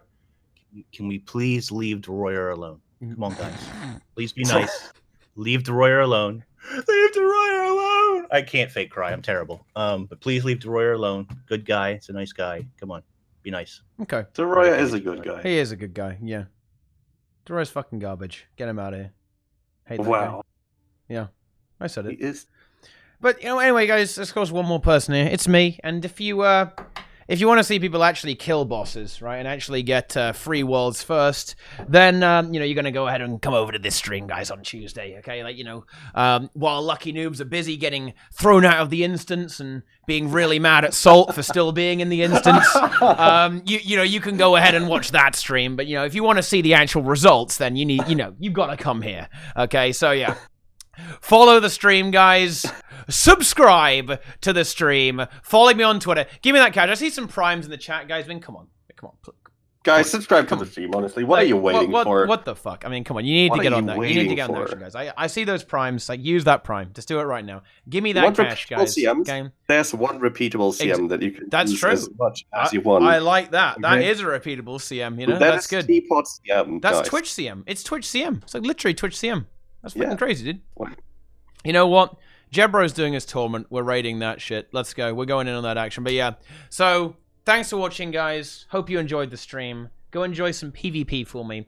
Leave us a hilarious and witty comment in the YouTube comment section. And of course, look forward to Tuesday because it's going to be great. We are so fucking excited, dude. It's going to be a big raid, okay? This is a big tea time. I love you all, guys. Thanks for watching. Follow, subscribe to everyone here, okay? Links below as well. The bot is linking it as over there, okay? If you haven't seen it by now, then you really haven't been paying attention, okay? So yeah, follow, subscribe. Give us all money because we need that to buy gems, to buy gear, and food to get, to raid, guys, to play the game, right? We're poor. We haven't got anything. But yeah, thanks for watching, guys. I love you all very much.